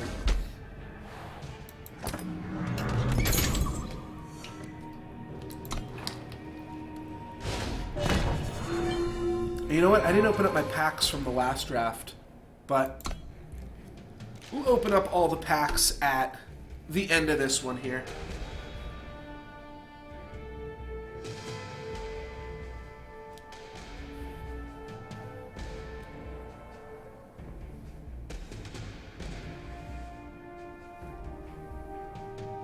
We'll have at least 4 packs to open up at the end of this stream. Maybe 6. I think that's the most that we can get. Like, crystals, these just have more gold in them, right? They never have, like, double packs or anything like that. And there's nothing above crystal either, right? That, like, happens every 1 in a million times. Again, no shadow mana, which is unfortunate. But I think we can make this hand work. Lightning Strike's going to go a long way. Eye of Winter as a fairly expensive removal spell. I'm going to keep it. We're on the draw. Probably not going to get punished at all. I'll go turn 1 Pilfer into turn 2 Twilight Raptor. Twilight Raptor. Because I'm going to steal a Twilight Raptor with this Pilfer. Alright. That's not that off here. We'll go Seek Power, Shadow Sigil. Do it up. That lets us play turn 2 Pilfer Raptor. And then we get to play a tempo game around that. Depleted unless you have a unit. That is an awkward way for those things to line up. Let's pull for first. And we are going to get a 3-3. I'll take it. Both games we're playing these like we just naturally draw the time sigil in the opener, and then we steal a green card, which makes our battlefield look pretty funny here. Don't love that. Definitely. Probably just going to feeding time it next turn, but I guess for now I'll run out of Paladin and smash my opponent. If my opponent doesn't have a weapon here, I guess we're doing fine. If they have a relic weapon and are able to draw a relic weapon, alright, that's actually fine. Diamond has a guaranteed premium card. That's pretty cool. Alright, so I could just turn this into a pig right now, which, to be honest, I am not above doing. Letting my opponent draw a bunch of cards is not really my style. And this lets me get in for some tempo beats as well. We get to smack him for 5. Now if we draw a land next turn, we're going Eye of Winter activate. And, well, Eye of Winter activate isn't really going to let us seal it up, but it actually will. Because just freezing or stunning one of my opponent's creatures means that they are forced to either chump block or take 3, and they can no longer triple block my big dude here. So that actually worked out super well. They're going to play something. They're going to put a sword on one of their 1/1s here. Alright, well now I can stun the one with the sword. They're going to concede. That is a crazy, crazy early concession from my opponent. I did not deserve that win there. Or at least not yet. I think I may have gotten there. I had a bunch of Eye of the Storms in my hand, or Eye of Winters in my hand. I'm going to go to the bathroom real quick. So I'll be right back after that. Just stay right here.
Alright, everybody, I am back, and it looks like we are 3-0.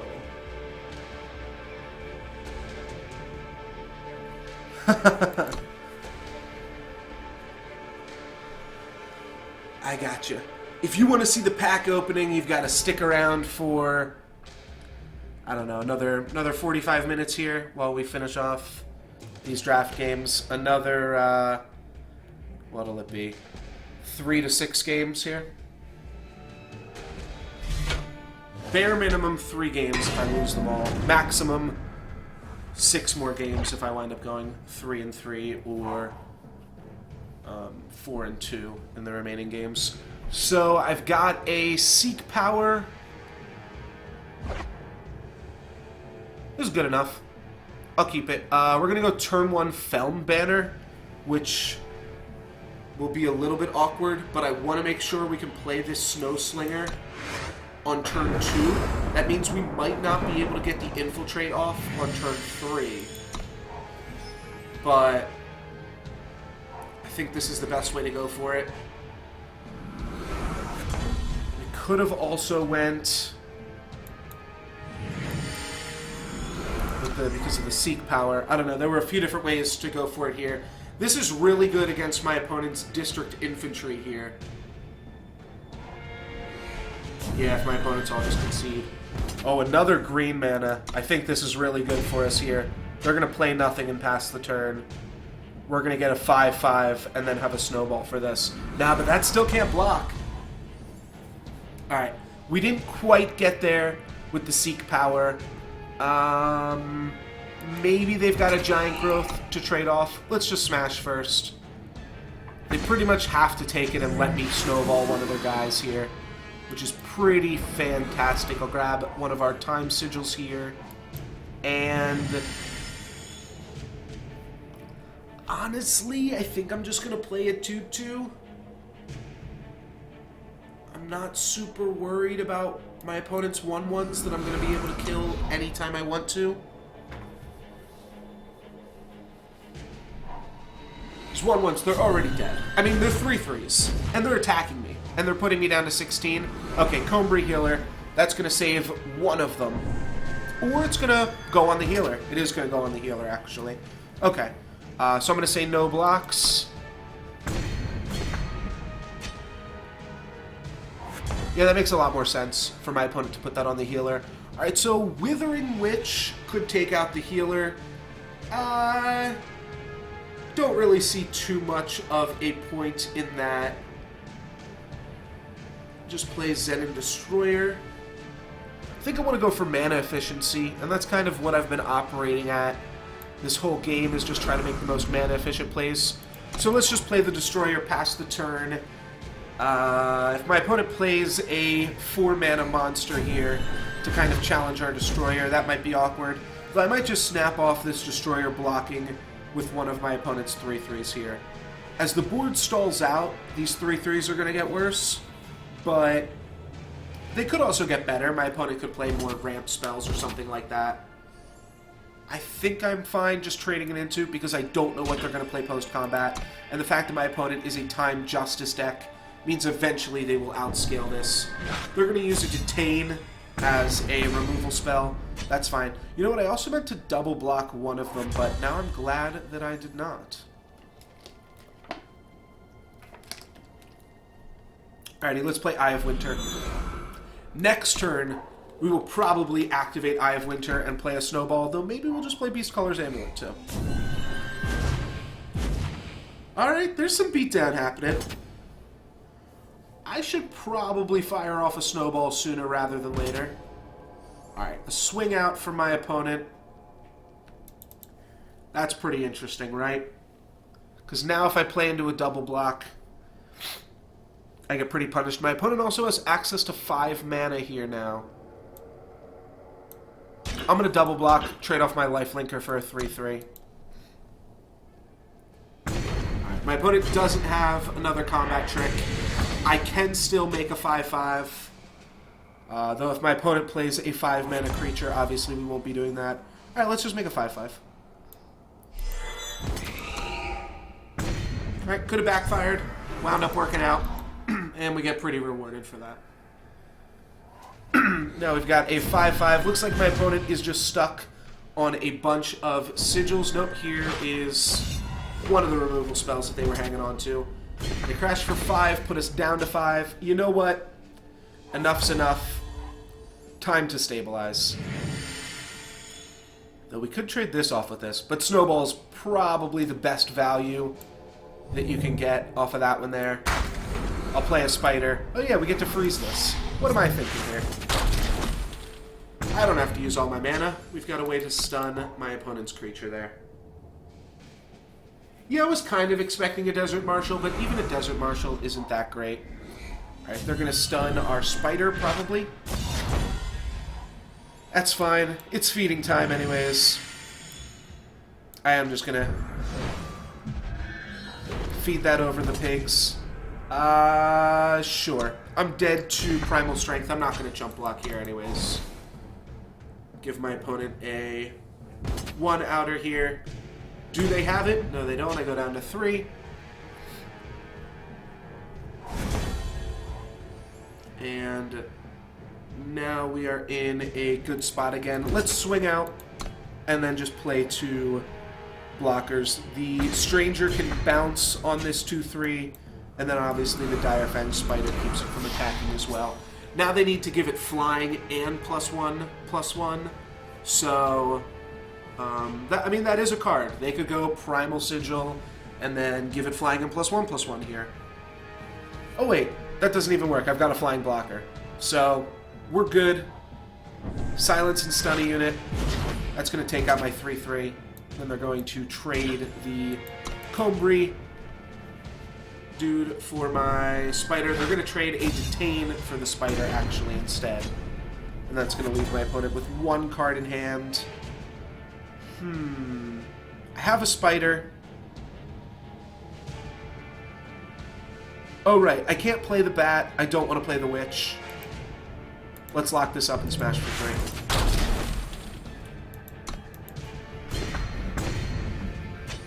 At some point, once this is lethal, like now I'm dead to my opponent silencing this and then giving it a pump.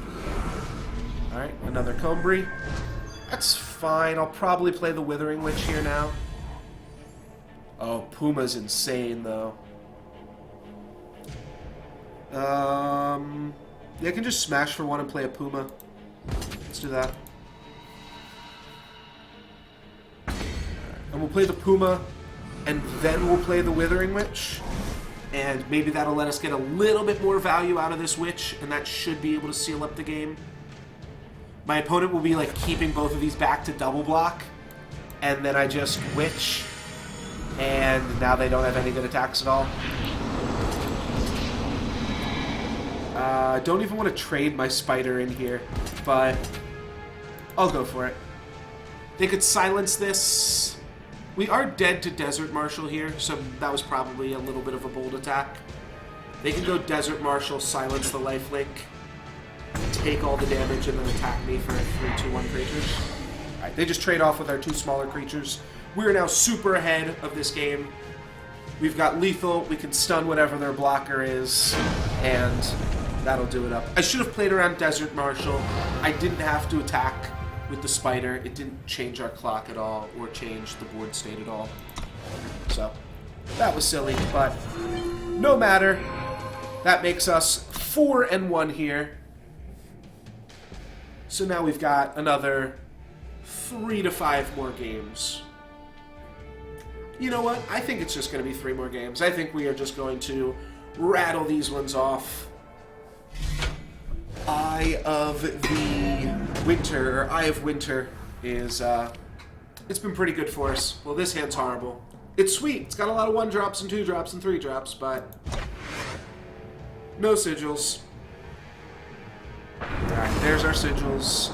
And we can go turn 2 Snow Slinger and then levitate it over.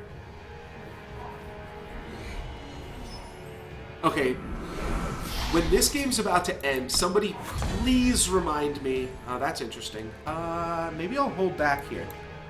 Yeah, let's just play Eye of Winter, and let's get some Lightning Storm value. Alright, there's an Echo card.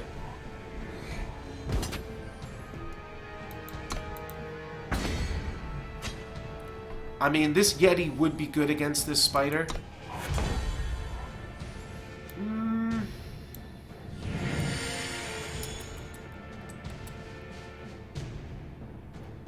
Yeah, never mind. Lightning Storm be damned.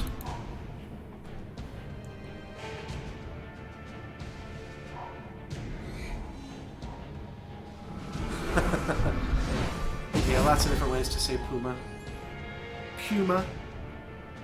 Alright, let's levitate this guy on out of here. Smash for 3 in the air. Grab a snowball. I'm going to hang on to the snowball for another second and just develop an eye. His eyes are pretty much kill spells that can also act as tempo game. So that's pretty good. We'll take 3. Gotta figure out how I want to play this tempo-wise here. I mean, eventually I'm just going to Lightning Storm. So I guess it doesn't really matter. We want my opponent to crack open their Gargoyle here too.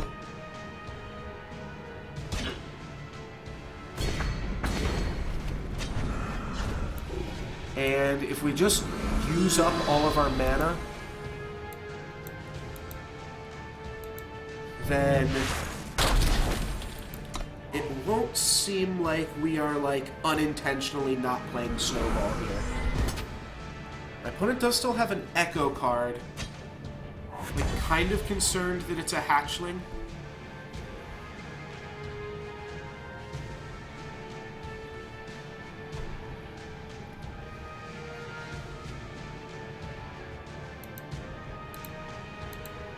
But we can cause them to overcommit a lot more.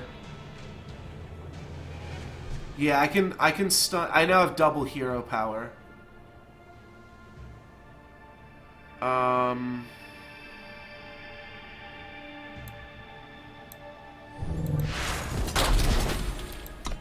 So I'm intentionally not snowballing this. My opponent blocks, I don't care. If they don't block, I don't care either. Alright, now they're going to play one of their hatchlings. No, they're going to play a 7 card.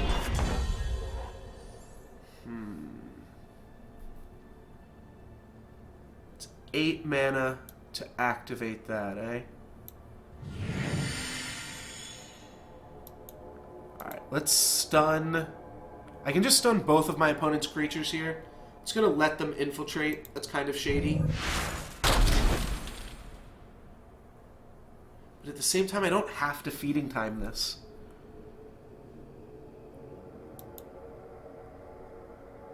You know what? Let's give my strangers flying and smash for 1. That'll prevent this from attacking. My opponent will be able to get in for 3 here. But I think I'm out-tempoing them. No blocks, of course. And now, alright, Amber Acolyte. We still don't know. Oh, if they're... Alright, False Prince. Well, False Prince dies to a Snowball.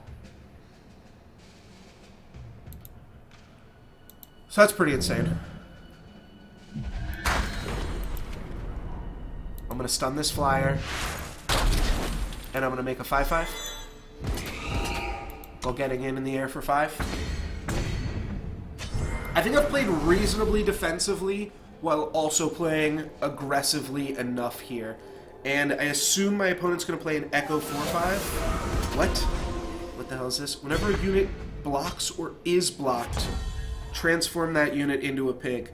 Well, you know what, dude? You're a pig. Think we should give this guy the same fate that he is trying to give us. Though we don't have to. I can just stun Lightning Storm.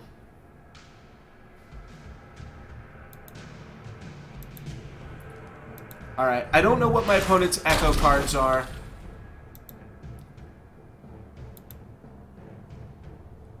Oh, you can't stun this. Which means I have to Lightning Storm pre-combat.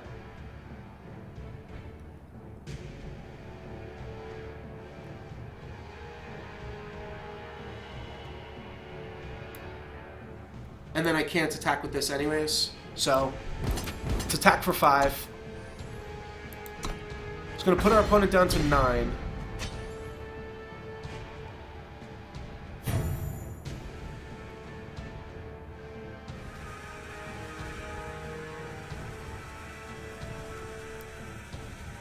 Alright, let's just turn this into a pig and kill it. It's going to get active soon. So, I do need to actually deal with that card at some point. It'll be active next turn. My opponent's going to have some flyers here. And a Stone Scar Magus. Shoot. Alright, and that's my opponent's Echo. Stone Scar Magus is going to let them kill this.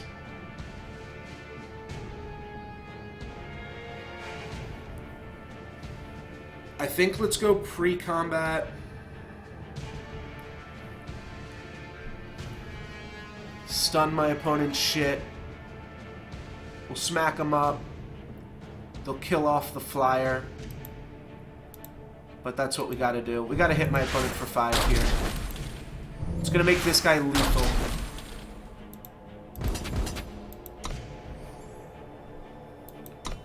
Alright. Oh, that's true. I should have played around a +1/+1 effect. No matter. We're gonna clear off their field.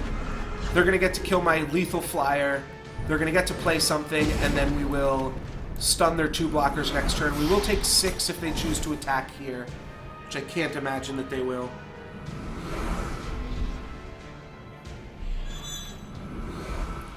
Alright, they got to play some big monsters here. They are going to attack. Does this guy have endurance? Nope. It's just one final attack before a concession. That was a pretty greedy lightning storm, but I didn't want to kill my dudes. And yeah, I wanted to still, and by dudes I mean just my singleton 1/1 flyer. But that 1 damage was so crucial in just like keeping up the tempo of the game. And Eye of Watchers is really good tempo, being able to just freeze things down there. So I can go turn 2 Raptor, and then a bunch of 3-drops that I can't cast. We're on the draw. I'm going to keep it. I can afford to lose a game. I think this hand's actually good enough. I did not change up the monuments or the sigils in my deck again, but maybe not a huge deal. All right, now I can use Seek Power to go and get the Time Sigil. So what else do I want to do here? I guess I just want to go Seek Power up that Time Sigil turn 1. Just for mana efficiency.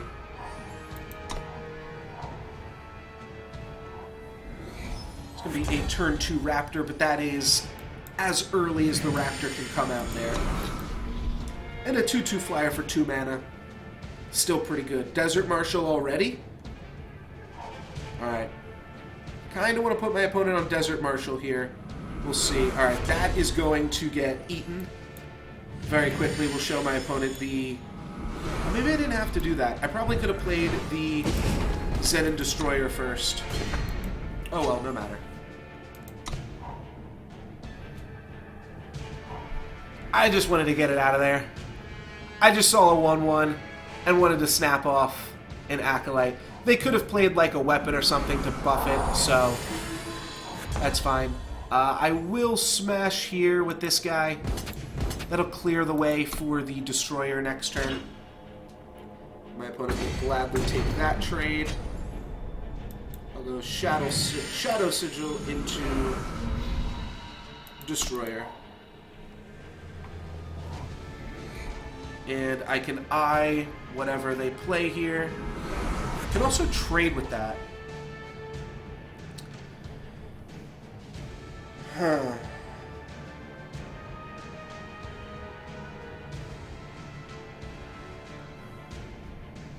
I think I'm just going to eye it. Let's eyeball it. Sometimes you're not exactly sure, and when you're not exactly sure, that's called eyeballing it. So, not sure what the play was there. Just going to eyeball it. There's another good pun from Main GI. I wonder, I wonder. Nicely done. Alright, we can execute and Raptor and stun this turn. So all of those things are pretty good. Though I think I want to save the execute. There's no real reason to play it here. Just a stun is going to let us get through and out-tempo our opponent here. It will mean that the Zen Destroyer is potentially in an awkward spot next turn. But with feeding time, I think that we are likely to be pretty safe here. So let's play a Raptor. Stun this, smash for 5, put him down to 14, And now we're hitting for 7, and if we can hit them for 7 twice, that's lethal. Alright, 7 twice is lethal. Let's just clean them up. Let's clean up the game here. Oh god, you can't just replace every letter I in what you say with EYE. That gets out of hand really quickly. Just like a long paragraph. You know what I want? I want the what did you just say about me, you little bitch, copy pasta with every I removed and put in EYE. Alright, so we've got lethal here. Oh, my opponent's at less than 14. They're only at 12, so this game is going to be over super quick. You're going to give this killer and take out one of my raptors. That's unfortunate. And that actually put them up to 15, too, which also sucks. We'll just get in here. Now we've got them on a 2-turn clock. I'm going to save my feeding time for something a little bit more relevant here. I'm at 34 as well. That's pretty insane. Alright. A chump block, I don't care as much about. And I will actually just let my opponent chump block here. I think we can get more value. If they've got a giant growth effect... Oh, right, the Desert Marshal from fucking turn 2. Alright, they're going to take that damage, but then we're just going to immediately replace that. And we should be able to clean it up here with that boy. They might give me something to feed upon as well. They play a big creature because this guy does have to attack. It may look like, you know, and it's really good with I, obviously, but it may look like I'm just like boldly attacking with this every single turn, but it does have to attack here. So, yeah, so now we get to the point where like we just want to feeding time this fledgling because that's a pretty big monster. So we feeding time that. And we have 2 options. We can trade our destroyer for, you know what? Yeah, I'm just gonna stun again. Makes my opponent have to double block or have to chump block. Yeah, if Desert Marshal tried to silence this, but they wanted to kill my flyer.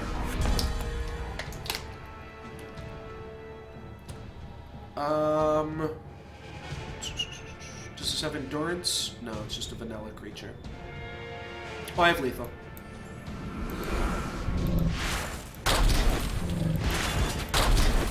Good game, my friend.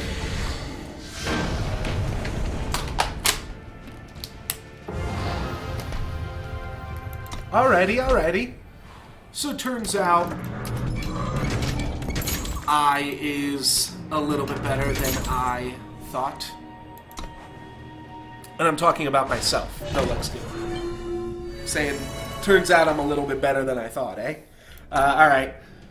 1, 2, 3 more games here. Let's find out who our final boss is for that 3rd crystal chest. That'll let us end this stream on a pretty good note here.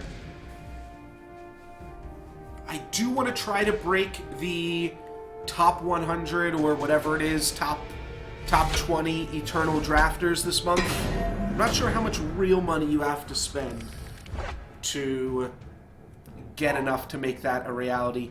Unfortunately, this is going to be a mulligan. We've got both the Pilfer and the Seek power, which is just unlucky. And my opponent's going to be our Huckleberry. Alright, we're going to redraw this. My opponent kept their hand. This is fine. We can go for the turn 1 Beetle or the turn 2... Turn 1, Snow Slinger. The Feln Banner actually makes that play super easy. You can play turn 1 Beetle and turn 2 Snow Slinger.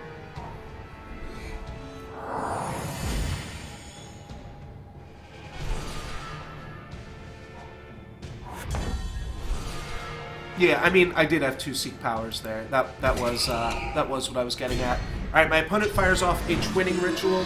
I was actually looking at chat, so I'm not sure if the card that they targeted echoed or not. I'm going to go for the Snow Slinger, and I'm going to delay the hatchlings by a turn. I feel like a snowball will be good. And let's see. It was a hatchling, or they at least do have access to a hatchling here. They're probably just going to trade off with the Snow Slinger. Let's pilfer, see what we can find. Alright. We got a power. Let's seek for some more power. I'm going to keep that a little bit of a secret here. I don't think I have any other option other than to swing in to my opponent.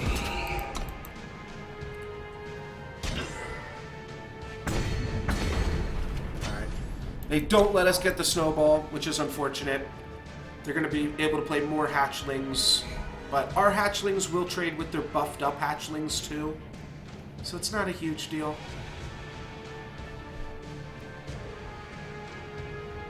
And we'll grab a Puma later into the game. I think they're just debating which hatchling to play. Interesting that they go with that one. Very interesting. I don't think they have any type of trick. Yep, they just want to start beating in for damages themselves. We'll play another Seek power. And play a hatchling myself.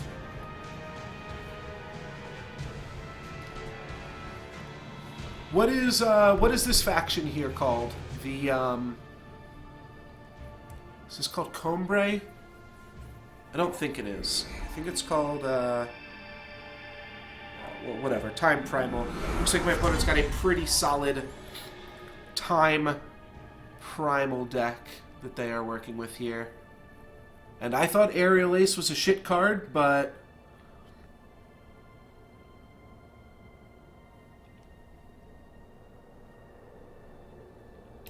looks like they're going to be able to deal with our stuff here. And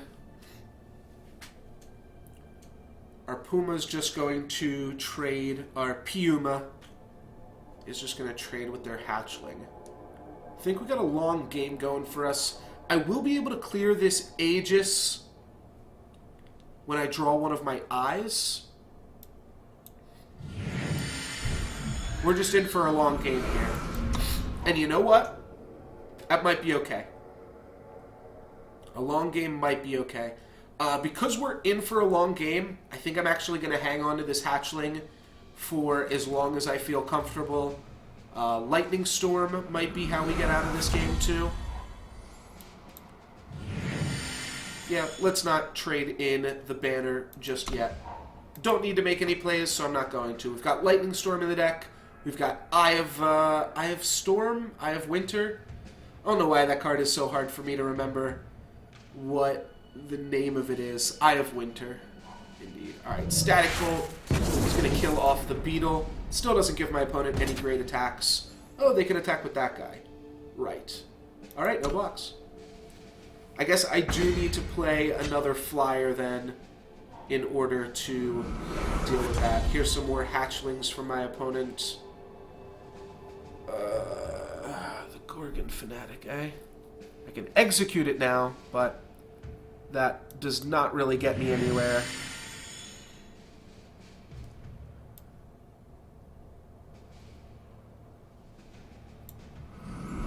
I guess I can just dump my hand. My opponent's got so many cards up on me, though. Dumping my hand probably stalls out the game. But so does Lightning Storm get me back into it. Hopefully this is enough to stall out the game. I think this is going to cause my opponent to attack with the 2-1. At which point I'll trade off with it and drop another hatchling.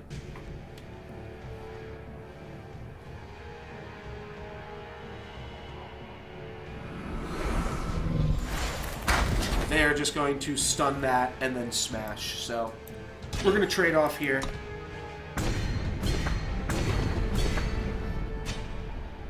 At this point, I'm fine trading off a 3-3 for a 3-3.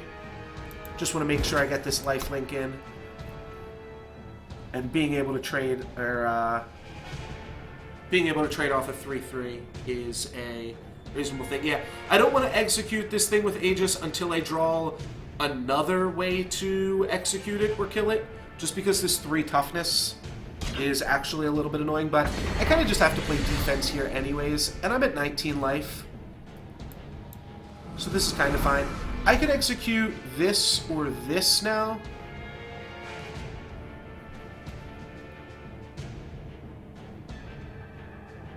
But I can also execute anything later on. And I can trade this hatchling for this. Yeah, I'm just going to pass here. There's a chance that playing Gorgon Fanatic would give me some time. Alright, they're going to silence my other hatchling. Oh, and they drew 2 more. Man, Echo is backbreaking. Snowball for the other one. Boom. Alright. They're going to get in for 7. At this point, I'm definitely executing their big guy here.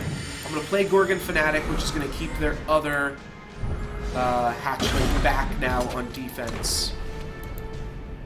So now I'm only taking 2 damage a turn, and I'm dealing 2 damage a turn.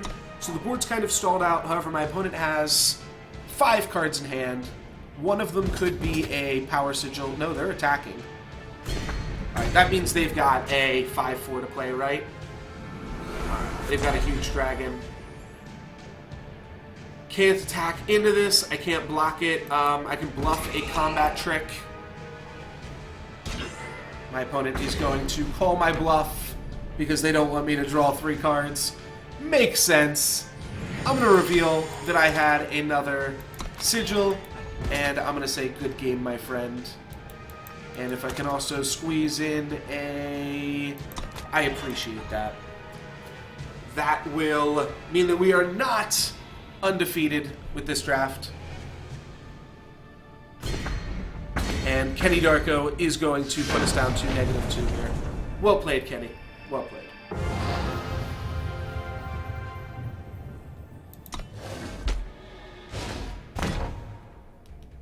That's true. He also already didn't play around the bluff effect. I don't have any combat tricks in this deck, so joke's on me. Alright. We've got 4 mana in the hand. We've got Lightning Strike, Withering Witch, which unfortunately is not a combo. And I did say Witch there as well. Second Sight, yeah, I mean, this all seems great. This all seems wunderbar. So going to lead with Shadow Sigil into Seek Power, grabbing a Primal Sigil, and then next turn I'm going to somehow manage to play 2 of those 2/2 flyers. Alright, looks like I didn't quite get there. I'll say Primal Sigil go. I can Second Sight or Lightning Strike if I need to. That's definitely not the plan here, though. We're going to wait till we draw some hatchlings here. Just run out, show my opponent I got the 3 different colors here. Yeah, I think Rapid Shot is my only trick. Yeah, sure, that's fine.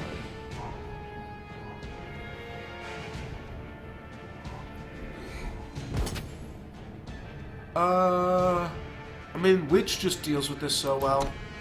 And I'm just going to take the damage. Could put me behind on tempo. Looks like we're fine.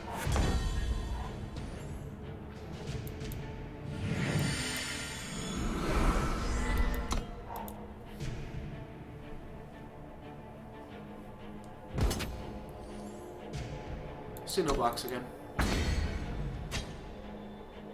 Hopefully they play something big here. They play a Paladin. Looks good. Play a Puma. I'm just gonna run the Witch out, I think. I don't think I need a super amount of... No, you know what? Yeah, I'll play Destroyer. I'll double block. And then if they pump, I'll lightning strike.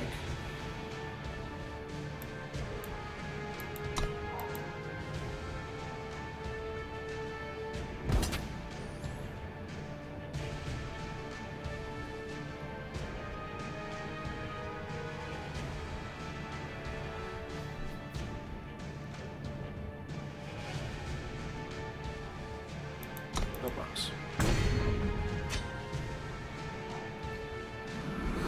War cry. Alrighty.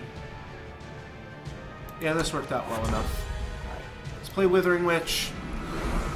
And smack our opponent for 5. They can trade their 4-1 with the 3-3, and also they kind of need to trade the Snowslinger as well. Yeah. So, they trade with the worse off creature so that I don't get a free snowball out of the deal. But now I have a 1-4 that's blocking any of their potential attacks. Play a double damage flyer. Actually trades with Twilight Raptor. I think I'm just going to dump out my hand here. Oh, the Zenin Destroyer trades with the Pyre Adept. Okay, that's fine.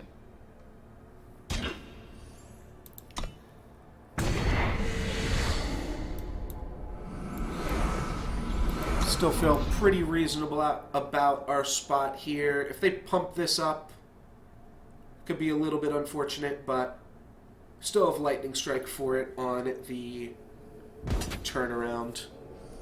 And we're really just looking for hatchlings. So do we want to trade a Primal Strength or something for the Raptor? I mean, I feel like I'm happy with that trade. Alright, no trick. That sounds good to me too. And then they just play it over. Alright, so that makes a lot of sense. Lightning Strike? That's some pretty good Lightning Strike value. If I swing with this, my opponent has to double block it.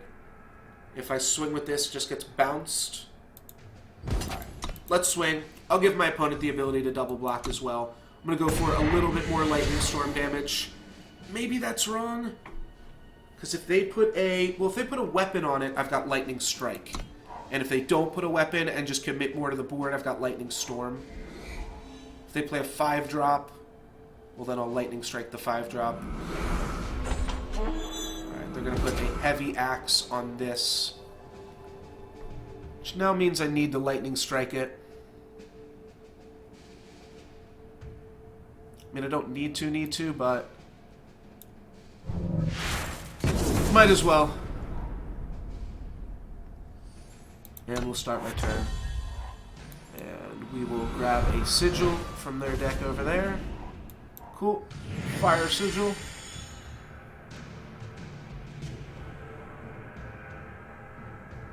Can trade my Puma and this guy. Yeah, no point attacking here. We'll just hold off.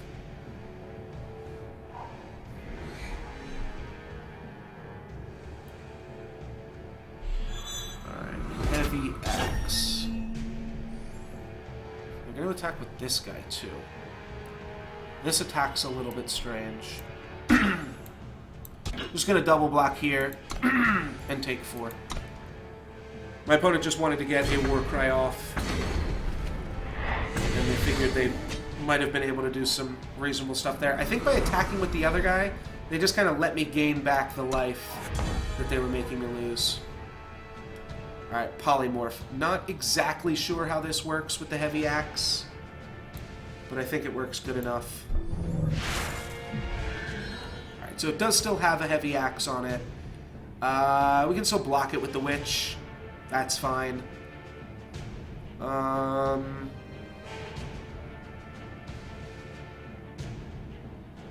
going to get my opponent used to me attacking with the Puma here.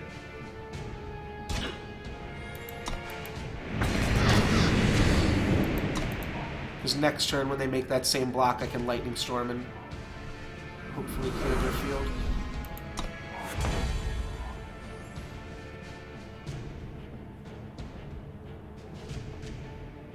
They're not going to make that same block. They're going to trade off the Frog.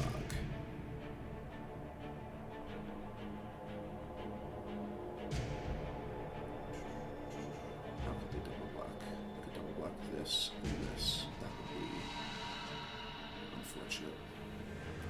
I think if I attack with this...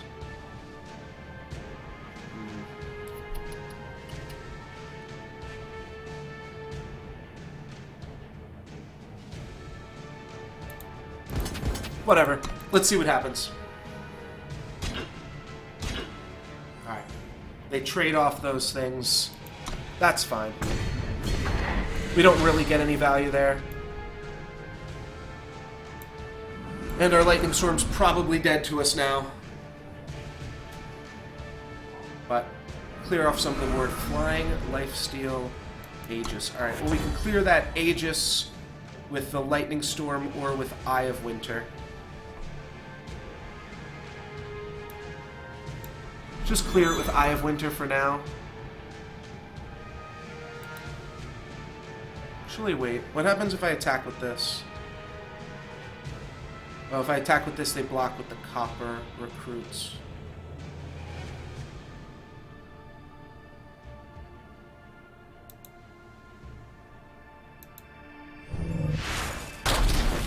Alright, let's see what happens here.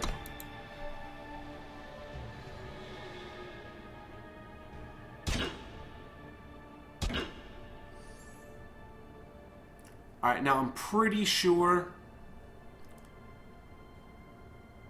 this will negate Lightning Storm damage.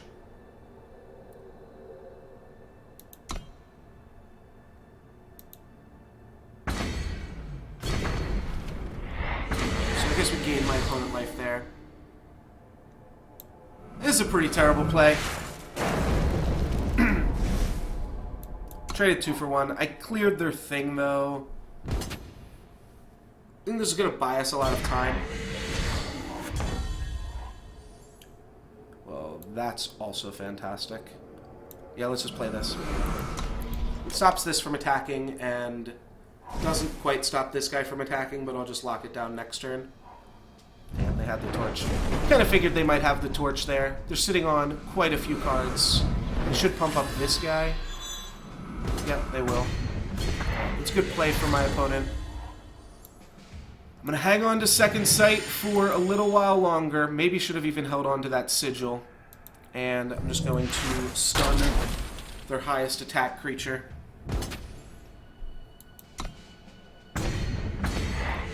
It'll be all worth it once I grab those hatchlings. Now we just alternate. Oh, what am I doing? I guess I always just want to stun the 4/4. Now I don't really even have that much time either. Alright, let's Second Sight. That's kind of brutal.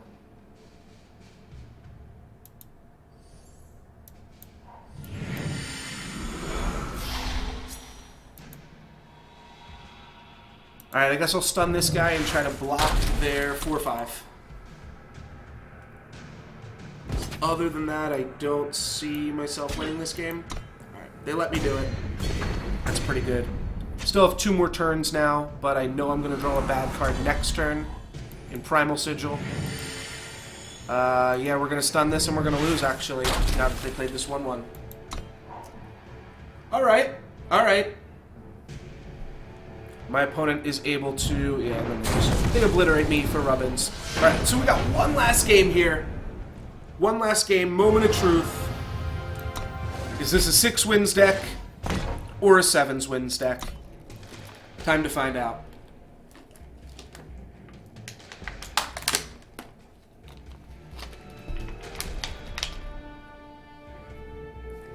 Is Eye of Winter good enough to get me to 7 wins? I'd like to believe I'm good enough.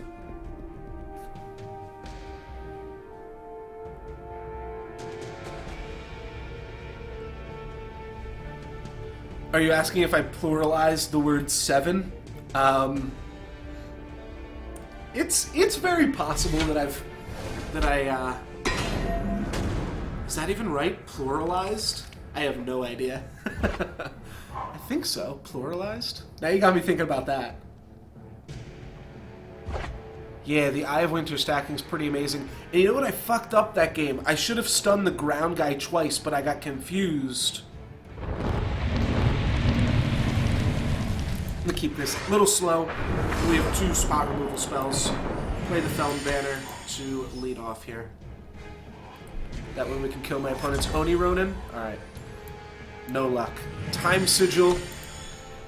Hatchling is online. Let's second sight this Hatchling one time. This is our last game. Excuse me. Come on, let's second sight that Hatchling. One time here, baby.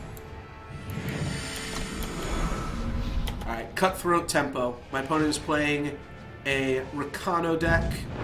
Likely to be pretty good. Lightning Bolt lead off there. Pretty solid. And what do they have for us to Lightning Storm? Nothing. What do they have for us to Pilfer? Everything? Everything? Alright. I'll take it. That's pretty much a cultist there.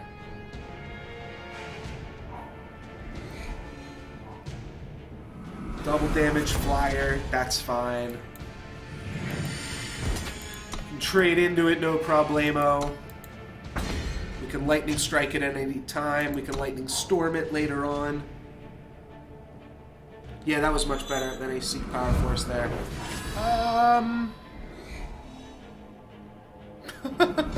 Alright, we'll lightning strike this guy. You earned it, buddy. There you go.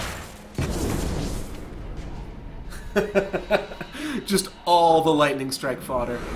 Alright, then they're going to play an Oni Ronin. Then, of course, I draw the lightning storm. Wow. Alright. Don't really want my opponent to gain too much value here, but I think just holding back on defense should be okay enough. Of course, if my opponent has some stuff that can pump the toughness, that's a little bit bad.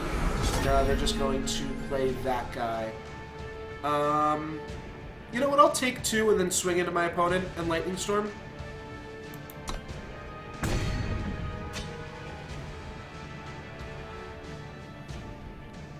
I don't think my opponent's going to take that block, but then when they don't, we can just polymorph maybe.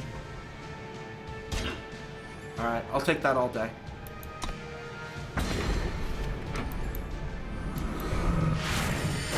Alright, now we have polymorph for their next play. Kind of felt like I was playing against the AI there with that play. They just walked right into that one. Copper Hall Recruit, that's fine. I can take some damage.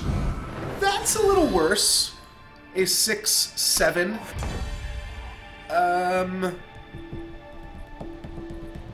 I can stave off a lot of the damage from that with a polymorph. You know what? Let's look for an eye. I've got enough mana to eye right now. Let's second sight. We grabbed an eye, but I can also play a bat and then play an eye next turn. So let's... I don't think there's any way that they can, like, blow up my eye. Let's just put polymorph back on top of my deck. I'll play the bat. Next turn I can play eye, activate eye, play polymorph.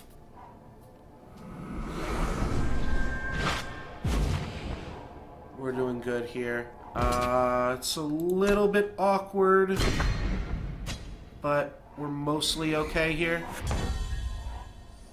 I'm going to want to polymorph the 3/3 just because if I polymorph this, it can still trade with my dude. So that's going to get polymorphed. This is going to get stunned. Uh-oh. I don't like the look of this. I don't like the look of this. This is a primal growth. This is a giant growth here.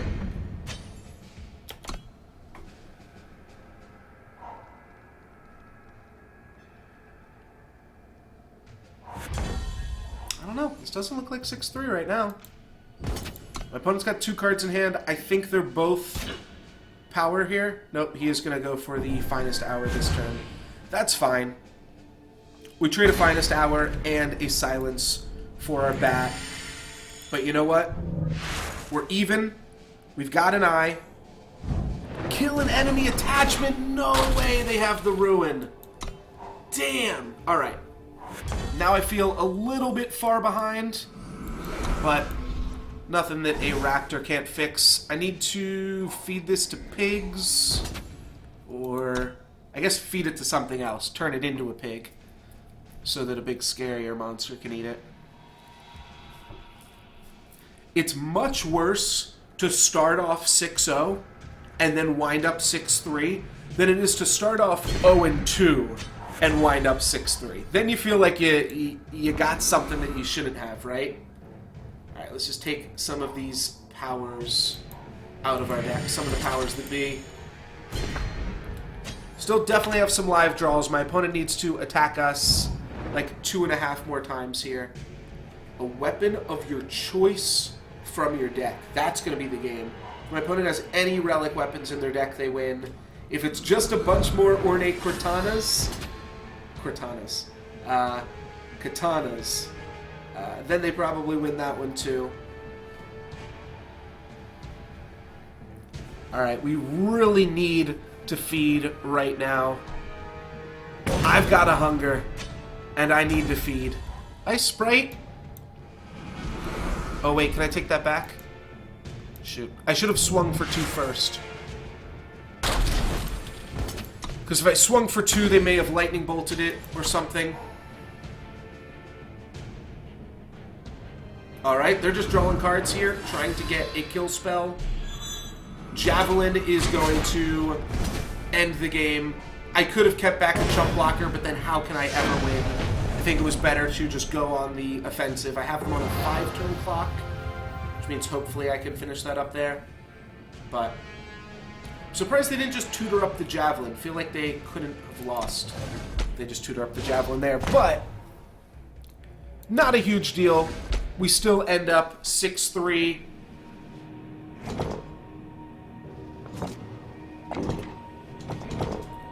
Still wind up 6-3, and that is still pretty good. We get almost our entry fee back, plus we get a pack.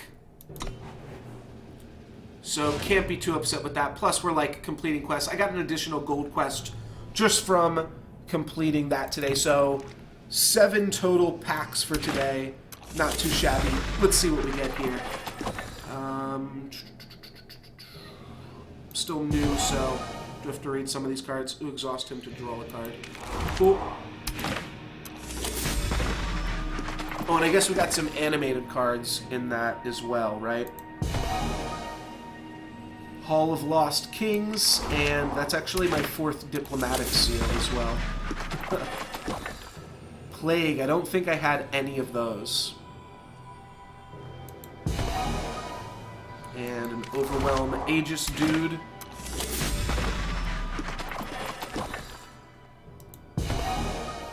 Flying Lifesteal dude. Alright, nothing super big. Or maybe that was Flying Endurance. I'm not sure.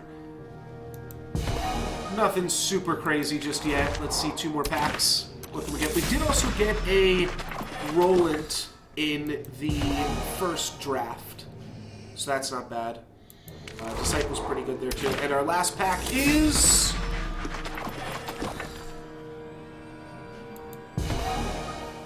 Infiltrate, play 2 beasts. Alright. So nothing too crazy, but got some pretty sweet cards. I think that is going to be it for me for Eternal today.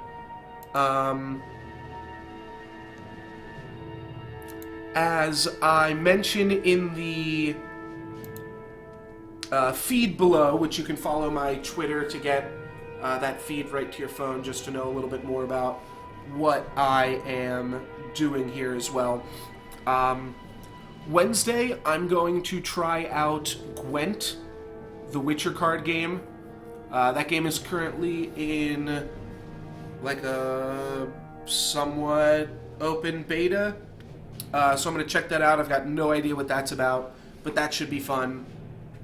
Other than that, I'm going to try to play some more Eternal drafts. I've got still about the same amount of gold as I started the day with. Lost a little bit, of course, but hopefully we can make that happen and just try to rank up in the draft portion of Eternal. So that's pretty much it. That's all I want to do. Other than that, if you are watching on YouTube, you can follow me live at twitch.tv/NoLexGiven. And if you're watching me here on Twitch, go ahead and check out the YouTube page in the panels below the feed or below the stream here. And that'll let you catch past VODs as well as highlight videos, things like that. Other than that, thank you very much for watching. Hope you had fun, and I hope I will see you around. Thanks. Peace.